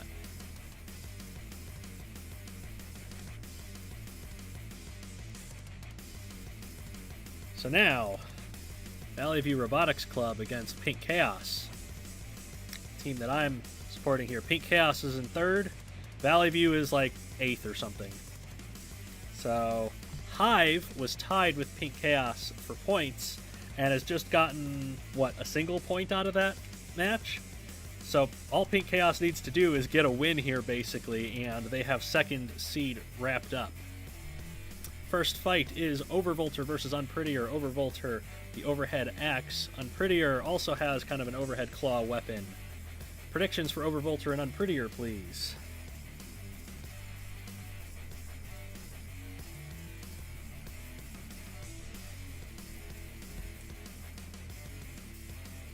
Lots of chat going with Overvolter. American Killjoy finally showing up to the stream. I don't know how long you've been there. I've been doing commentary. You missed a good match with Orlando. Well, a few have said Unprettier, but most have said Overvolter. So let's see how the match actually goes, the fight goes. Oh, Overvolter lands a couple of huge shots and breaks the weapon off of Unprettier immediately. And is just going to pound away at it and fall on its face. It did right itself. Unprettier's down to just a wedge with some defensive spikes. And Overvolter is going to continue just stabbing away at it. And that is going to be... Ooh, Unprettier's got Overvolter on its side. Can it flip it over? No, Overvolter gets itself upright just in the nick of time. And that's the knockout blow with 2:20 left.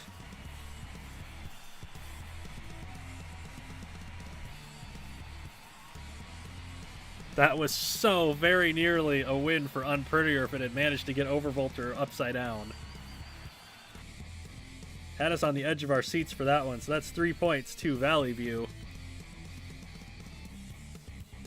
Unprettier got unprettied, yes. Indiana number 3 or number 4. Indiana Robotics Alliance is 4th. They are 3 points behind Pink Chaos. And they only got 3 points out of their match with Meta. So, at the moment, Pink Chaos and Indiana are tied on points. But, you know, we still have more fights to go.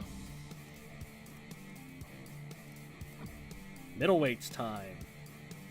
Galactic Fabrication for Valley View Robotics Club. 2 rear-hinged flippers with no damaging components on them. Pink Chaos has overthrown 2 front-hinged flippers that are spiked. Once again, rear hinge versus front hinge. What do we predict for this fight?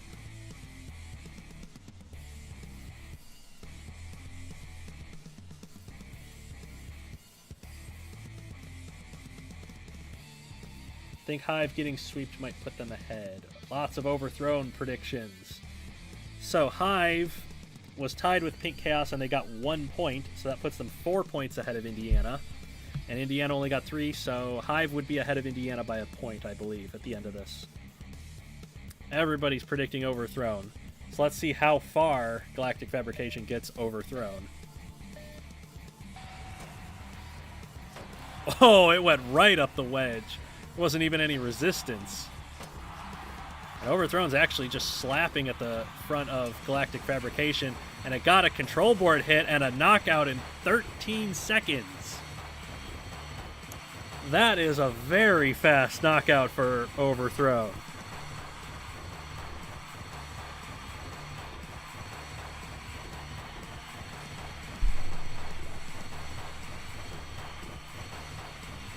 So, Overthrown cementing itself as one of the top 3 middleweight robots gives Pink Chaos the 3 points that it needs to seal that second place.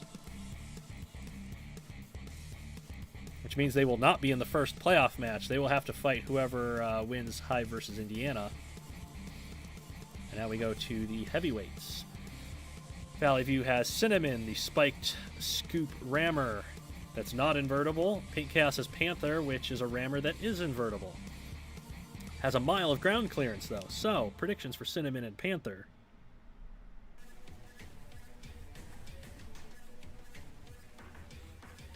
Into the dumpster with you, Galactic. Yes, Valley View, that entire team's going into the sun, I believe.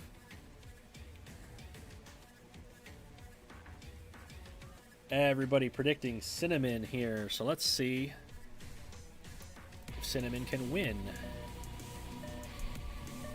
Or if Panthers like the taste of cinnamon. I don't know, I've never met a Panther before. Oh, look at the charge from Cinnamon taking a wheel off of Panther early. And then falling over, running into Panther. Oh man, that put Panther's claws on the floor, where Cinnamon ran into the claws rather than under them. And now Panther, I think, is going to take a TKO win here. Yes, it is. Oh, Cinnamon, you had one job. Why can't you be like your big brother Spearmint? 36-second TKO for Panther.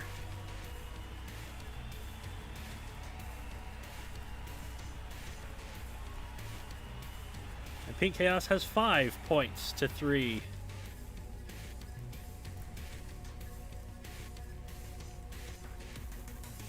Last fight of the season for Valley View. They have TekonoAxe with 4 side-hinged fire axes and an invertible robot against Dysfunctional Stepsister with 10 rear-hinged flipping arms. What do we predict for TekonoAxe versus Dysfunctional Stepsister?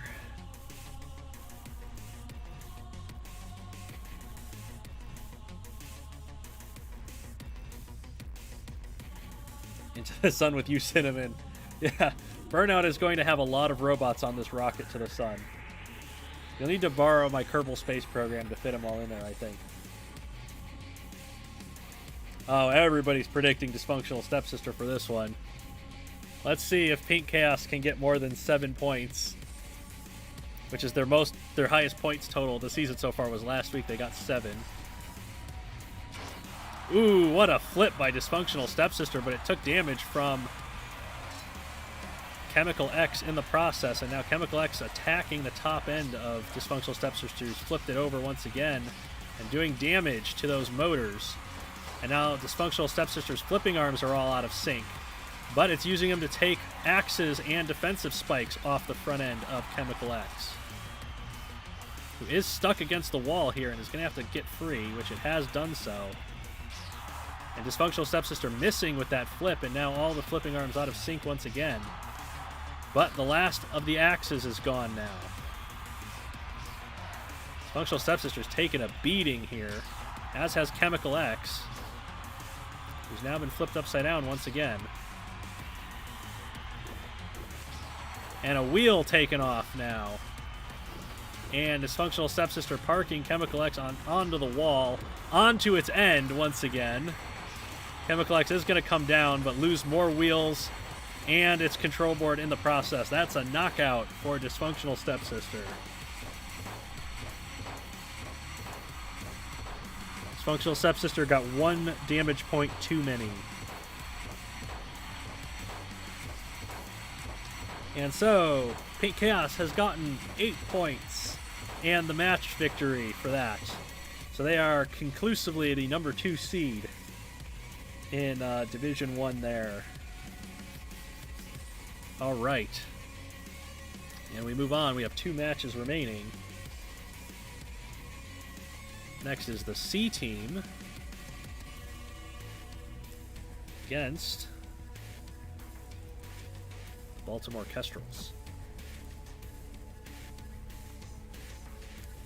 C team is on 109 points. They were 5 points ahead of Team Smash. Team Smash got what? 6? 7? So all that C team needs here is 3 points, and they stay in the playoffs. I believe that is all that they need. In the lightweights, the C team has Brickface, a sit-and-spin thwackbot with an angled thwacker, similar to T-Rex from classic BattleBots. The Baltimore Kestrels have El Gringo, a super compact 4-wheel drive invertible rammer. Predictions, please.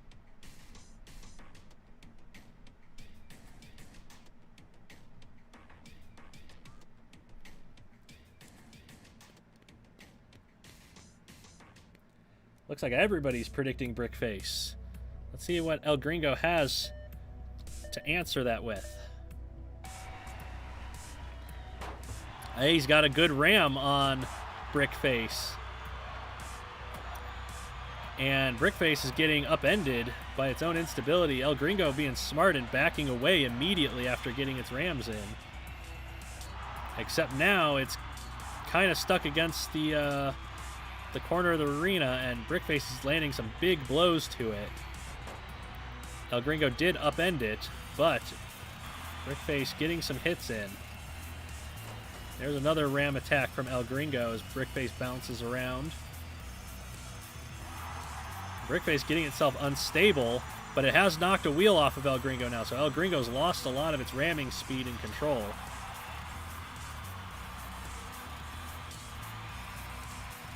El Gringo being smart and using its spikes to defend itself from these attacks from Brickface, but Brickface is landing a couple hits to that chassis. And once again, Brickface deflected away. Oh, and the entire weapon broken off of Brickface now. So El Gringo in control, and Brickface on control board hits now. El Gringo's going to run in and poke it in the wheels. And Brickface just no idea what to do now. Going to try and demonstrate aggression, but it's going to run into El Gringo's spikes. Now Gringo's going to come in and try to attack once again. Brickface backing itself into the corner with the grinder and jumping over El Gringo and jumping out over the wall. What? Burnout, do we let that stand? That was wheel physics. Do we let that stand? I don't think it's fair to let that stand, but do we let it stand? Because technically it wasn't a physics glitch, it was the wheel physics driving up the wall.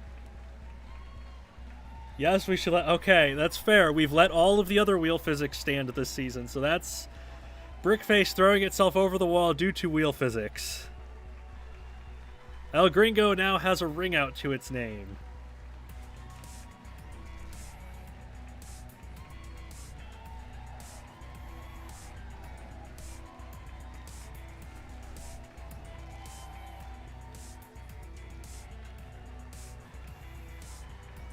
And the Kestrels start off with a 2-0 lead.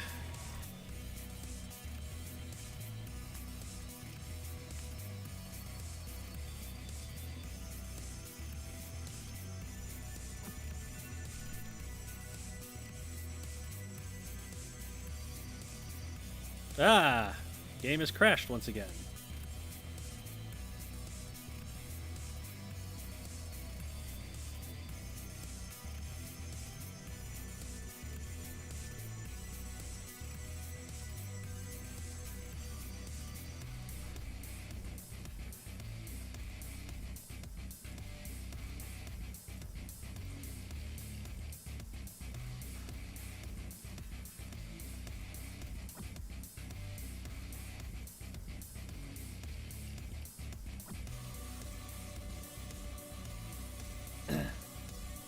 Brickface did it to deny them the full 3 points. That's true. It was a strategic loss.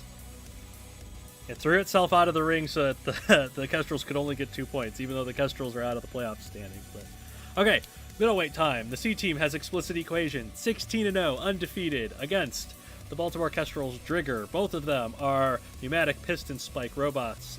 Explicit equation has 4 spikes on 4 pistons. Drigger has 4 spikes on 1 piston.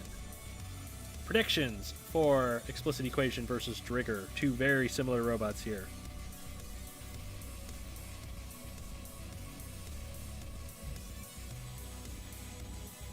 Drigger, because fuck you, Explicit Equation. I don't disagree. Let's see if Explicit Equation could be the only robot to go the whole season undefeated.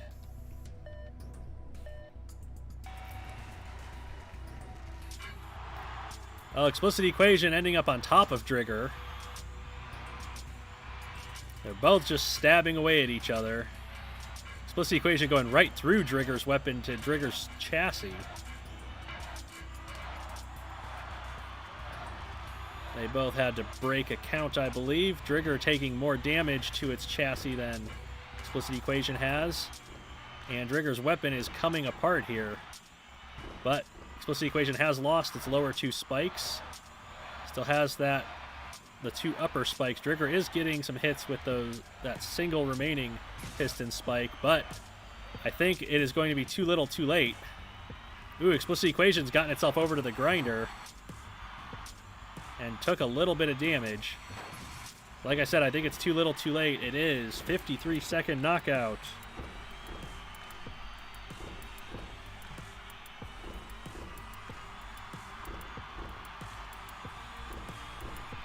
And that is 3 points for the C team and the only robot to go undefeated in the entire regular season for the whole league. Explicit Equation.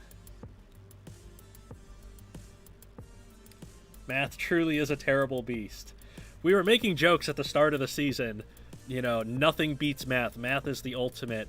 And then it turns out to be true. You can't beat math.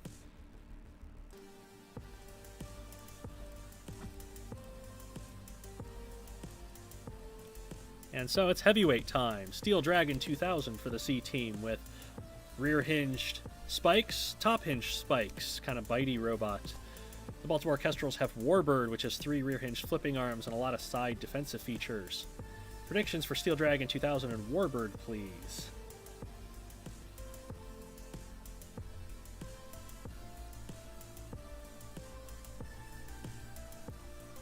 Burnout says props to Explicit Equation for getting 16 out of those 17 wins. And what he's referring to is its match with Q, I believe, last week, where Q lost to Sit and Spin AI, rather than being knocked out by Explicit Equation. But them's the breaks. Everybody predicting Warbird for this one. Tamabra says Warbird to enter the dragon. Are you implying that the dragon is going to eat the Warbird and it's going to enter it that way? Is that what you're saying? Well, let's find out. So they kind of stalemated, but on the second charge, Warbird has gotten under Steel Dragon 2000 and flipped it over. Warbird's just pushing Steel Dragon 2000 around the ring and is going to get it over to the wall. And could take a quick 2-point TKO here. But it is the last fight of the regular season. Why not have a little more fun with it?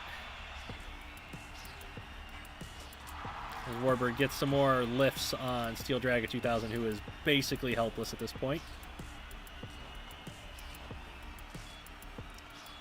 This is a TKO count coming here. I don't think this qualifies as a pin because Steel Dragon 2000 cannot rescue from this position, even with Warbird sitting on it. Oh, Warbird has backed up because Steel Dragon 2000 shuffled enough to break the count. So now Warbird's just going to sit and wait for another TKO count to come.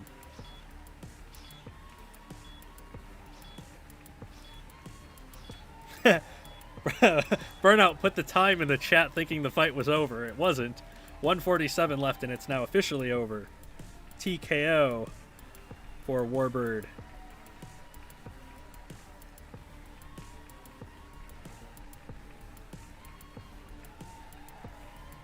And so the Kestrels are up 4-3 with one fight remaining. The C team did need some points here to remain in the playoffs, so I don't know how many points they need. I think they just needed 3, but it's not looking good for them at the moment. They need to win this next fight in the Super Heavies.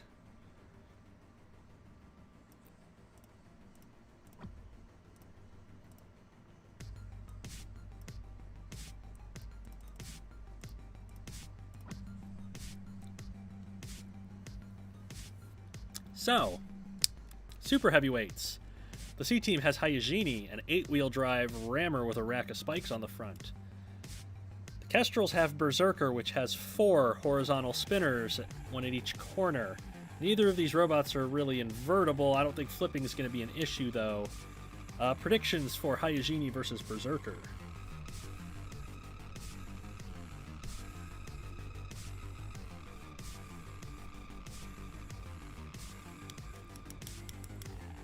Keith McLennan predicts space. There have been a lot of robots that have gone to space this season. Some of them are going to go to space and never return, according to Burnout. Most of the chat thinks Hayajini will be the winner here, so let's see if that's true. Can it get through the spinners to get the Berserker's chassis? Well, it broke one of them off to start and did get to Berserker's chassis, and it's going to attack the other one. Oh my goodness, it almost threw itself out of the ring and managed to knock Berserker over in the process. Hayajini does have its two rearmost wheels on the floor, and the last of the front weapons have broken off of Berserker, and then physics threw Hayajini over the wall, and so we have to restart. Well, those of you who predicted physics were right. So there's a charge, Hayajini going straight for those weapon motors. Berserker not even really able to get out of the square. I'm going to let physics happen, but I'm going to let it continue because they didn't really change the outcome of the fight there. Hayajini going after those front weapon motors still for Berserker, even though it's gotten a wheel off of Berserker and it's doing circles. Oh, Hayajini's thrown itself onto the grinder and taken damage to those rearmost motors. And it's taken the last wheel off of Berserker now, so it's just a case of waiting for the TKO to happen.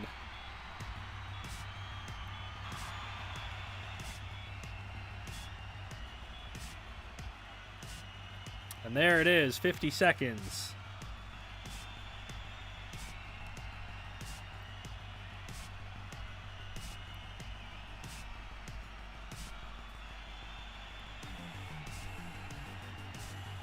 So that's 5 points for C Team, and they win the match 5-4.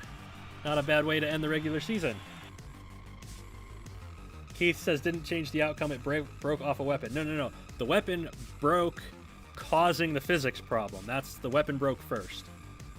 Physics problems almost never happen unless a moving component like a motor or a piston has broken off. That's generally the order that things happen. And sometimes when you jam spikes between each other, but generally it's a motor breaks and that causes the physics problem. So, final fight of the regular season, final match of the regular season is the Armchair Engineers, overall 17th out of 18, against River City Robotics, overall 18th out of 18. The two bottom teams are going to decide who is the most bottom. Don't think too much into the way I said that. So, in the lightweights, the Armchair Engineers has Whipwreck, a sit-and-spin flail thwackbot that's invertible. River City has Network, a saw blade spinner with two horizontal saw blades in the front. Predictions for Whipwreck versus Network.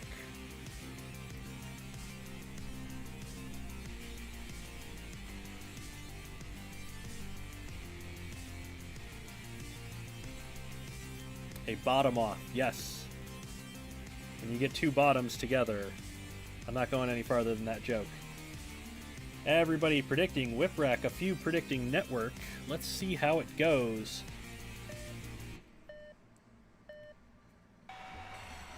The final lightweight fight of the regular season has Whipwreck doing a lot of damage to Network's weapons and breaking off one of the saw blades already, and then Whipwreck's thrown itself towards the wall and now bouncing over Network as it's trying to keep itself spinning. It's done damage to the other weapon motor of Network.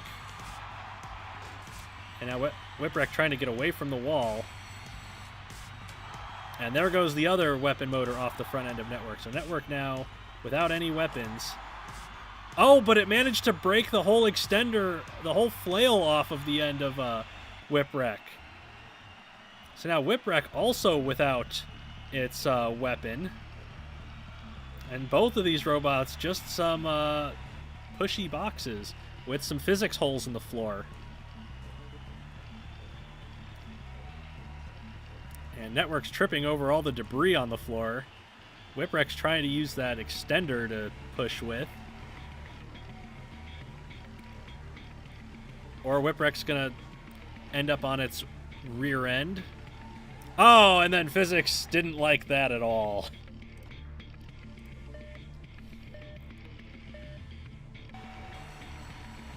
Well, here we go. Network getting to Whipwreck's wheels to start. Whipwreck trying to get that flail in and doing damage to both of the weapon motors of Network. It's going to break off one of them and both of them. So now Network without any weapons. And Whipwreck still has its flail, and it's broken a wheel off of Network now. Although Whipwreck is stuck spinning because of that physics bomb in the floor, but it is drifting enough on its own to not get counted out here. It's gotten a couple of hits to Network so far.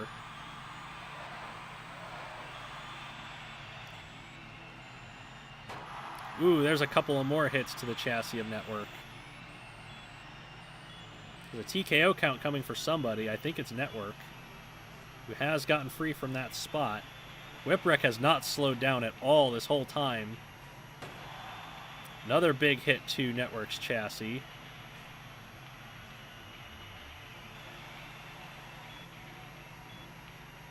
There's a TKO count going for Network, who has broken it once again.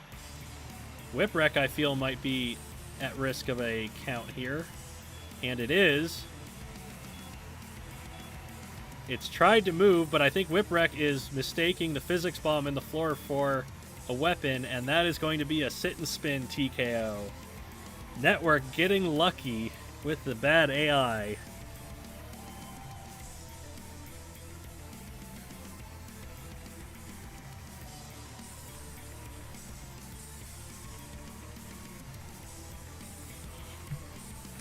And River City has a 2-point lead.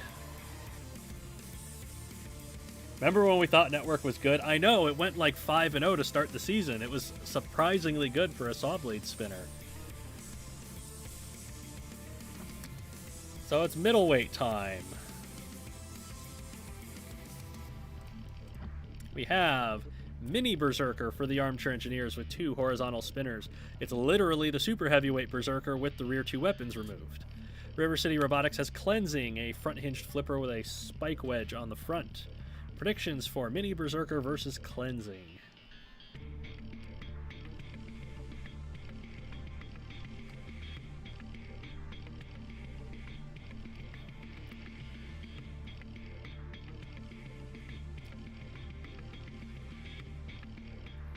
You can't fuck this up, Armchair Engineers. Oh, they are fucking it up. They are that is their thing this season. Chat is actually kind of split. A lot of them going for Cleansing, a few going for Mini Berserker here. So, let's see how this goes.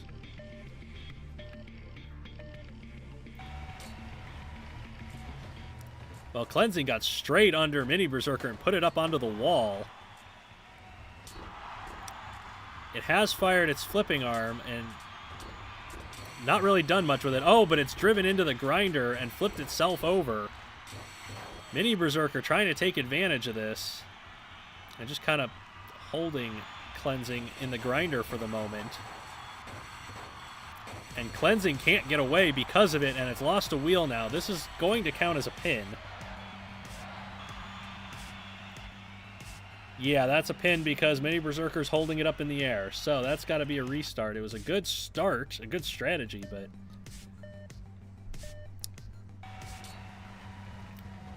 Cleansing charges straight into the center of the weapons. Oh, it's broken one of them off right away with the front hinge flipping arm.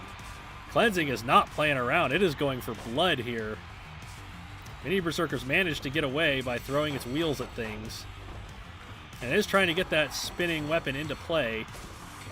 But Cleansing has got Mini Berserker down to control board hits. There goes that last weapon. And Cleansing is going to get a knockout right before Physics got mad at it. 28 seconds for a KO for Cleansing.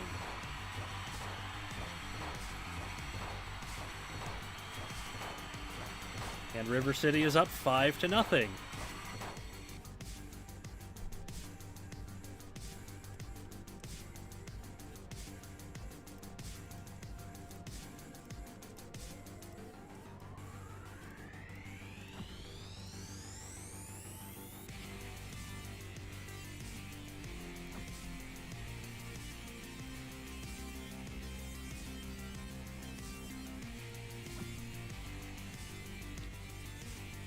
So, we have the final heavyweight fight of the regular season. Axis and Allies, the multi-bot, against Jaws of Death. Axis is a front hinge flipper, Allies is a double vertical spinner. Jaws of Death has 2 side hinge swinging clubs and is invertible. So, predictions for Axis and Allies versus Jaws of Death.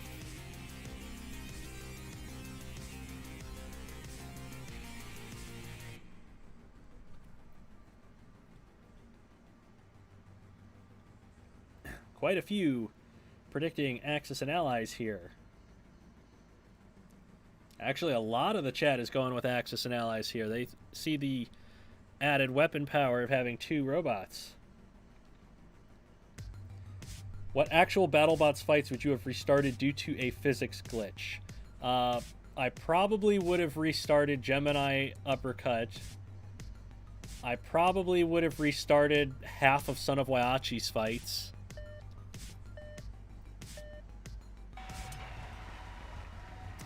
So, Allies charges straight into the front end of Jaws of Death and takes some shots from those swinging clubs. And now Allies has almost fallen over. Axis trying to get in behind Jaws of Death, who doesn't know who to swing at. It is going after Allies, it's going after Axis, it's going after both of them. Allies has lost all of its weapon teeth now, and is basically useless at this point, so it's all up to Axis once again. And Jaws of Death has not lost anything yet.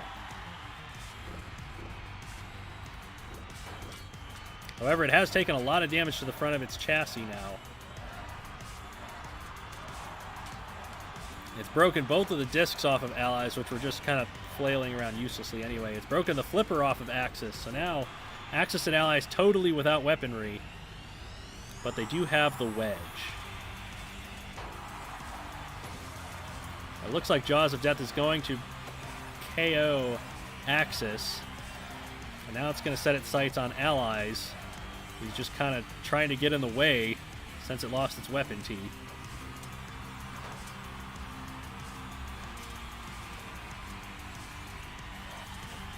Jaws of Death isn't even really utilizing its jaws very well, but it has gotten one of the wheels off of Allies now.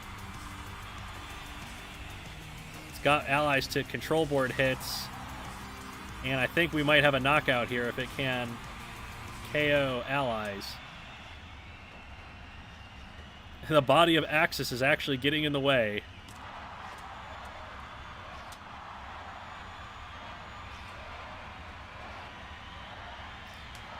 Fun fact, even though Axis is knocked out, you can still damage it, but you can't score points for it. There's a motor off of Allies now. Jaws of Death is just like padding its damage point stats. 48 seconds left, and that is a knockout of both of the mini-bots, so that is officially a 3-point knockout. Yeah, Jaws of Death was just padding its damage point stats at the end there. That's what it was doing.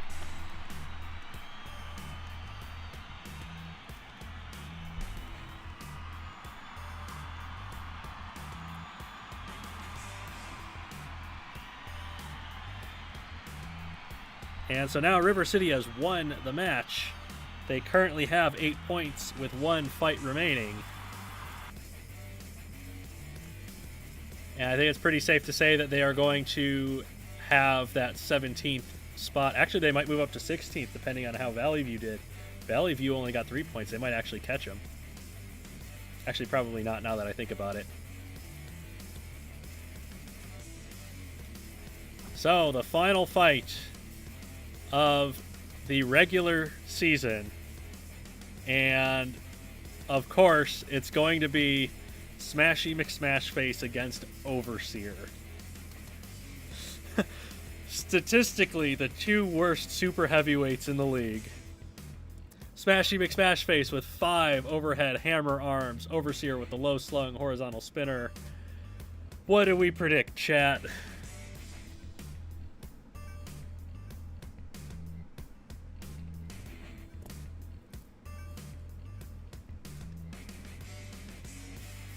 Let's go, Smashy. Yeah, it's the last fight for Smashy this season. Last fight for both of them. This is gonna be fight of the week, says Lucian Life. Everybody's cheering for Smashy, but I don't know who they're predicting, so we're just gonna get it started.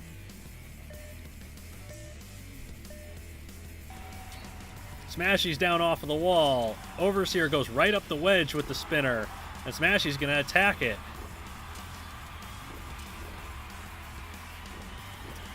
And now, actually, Smashy's hammer arms are kind of jammed in place by the spinning weapon of Overseer.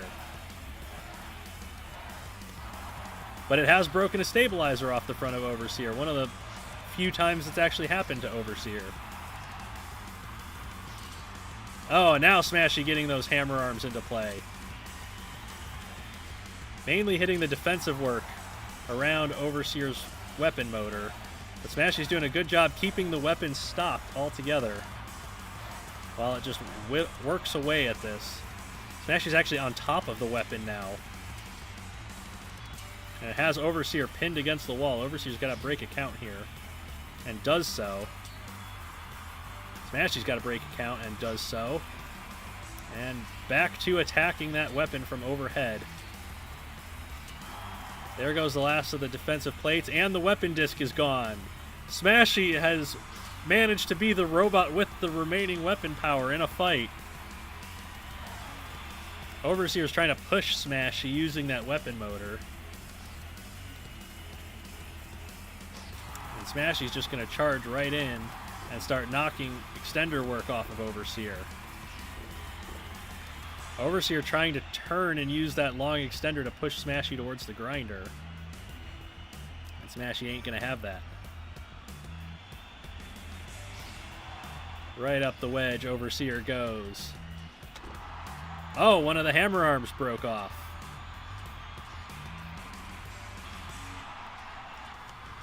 And more extender work broken by Smashy McSmashface.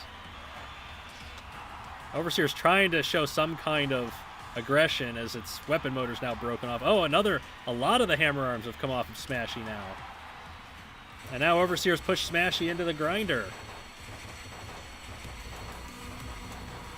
Smashy's defensive tail actually helping it out here, preventing it from losing any armor to the grinder. Smashy's just got a pole to work with. It's like a lance or a spear.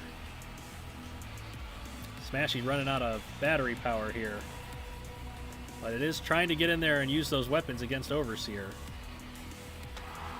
And one more hammer arm broken as Smashy gets pushed to the grinder once again. 10 seconds remaining. This one is going to go to the judges. And the judges are going to have to decide the winner between Smashy McSmashface and Overseer.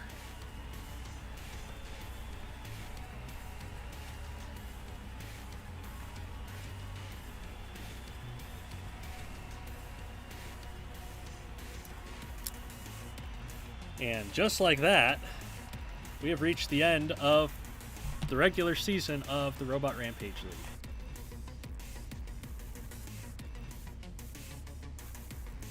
There was a super chat during that fight. Let's see what it is. Mr. Circuit with $10 super chat.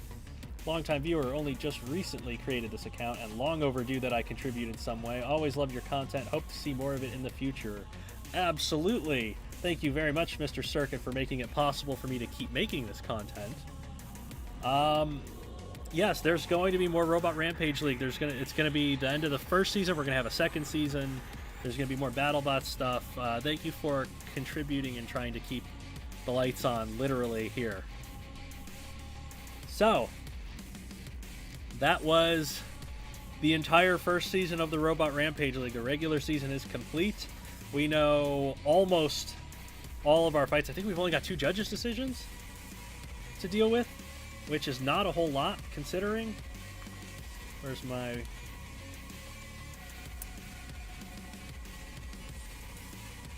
There's only 2 judges' decisions, so we'll get with the judges during the week. We'll get those scores. We'll find out the final standings for the regular season. But most importantly, and this is this is something that I didn't bring up, but it's come up a couple of times in the Discord server, is I'm going to go through and double check everything in our standing spreadsheet is completely accurate.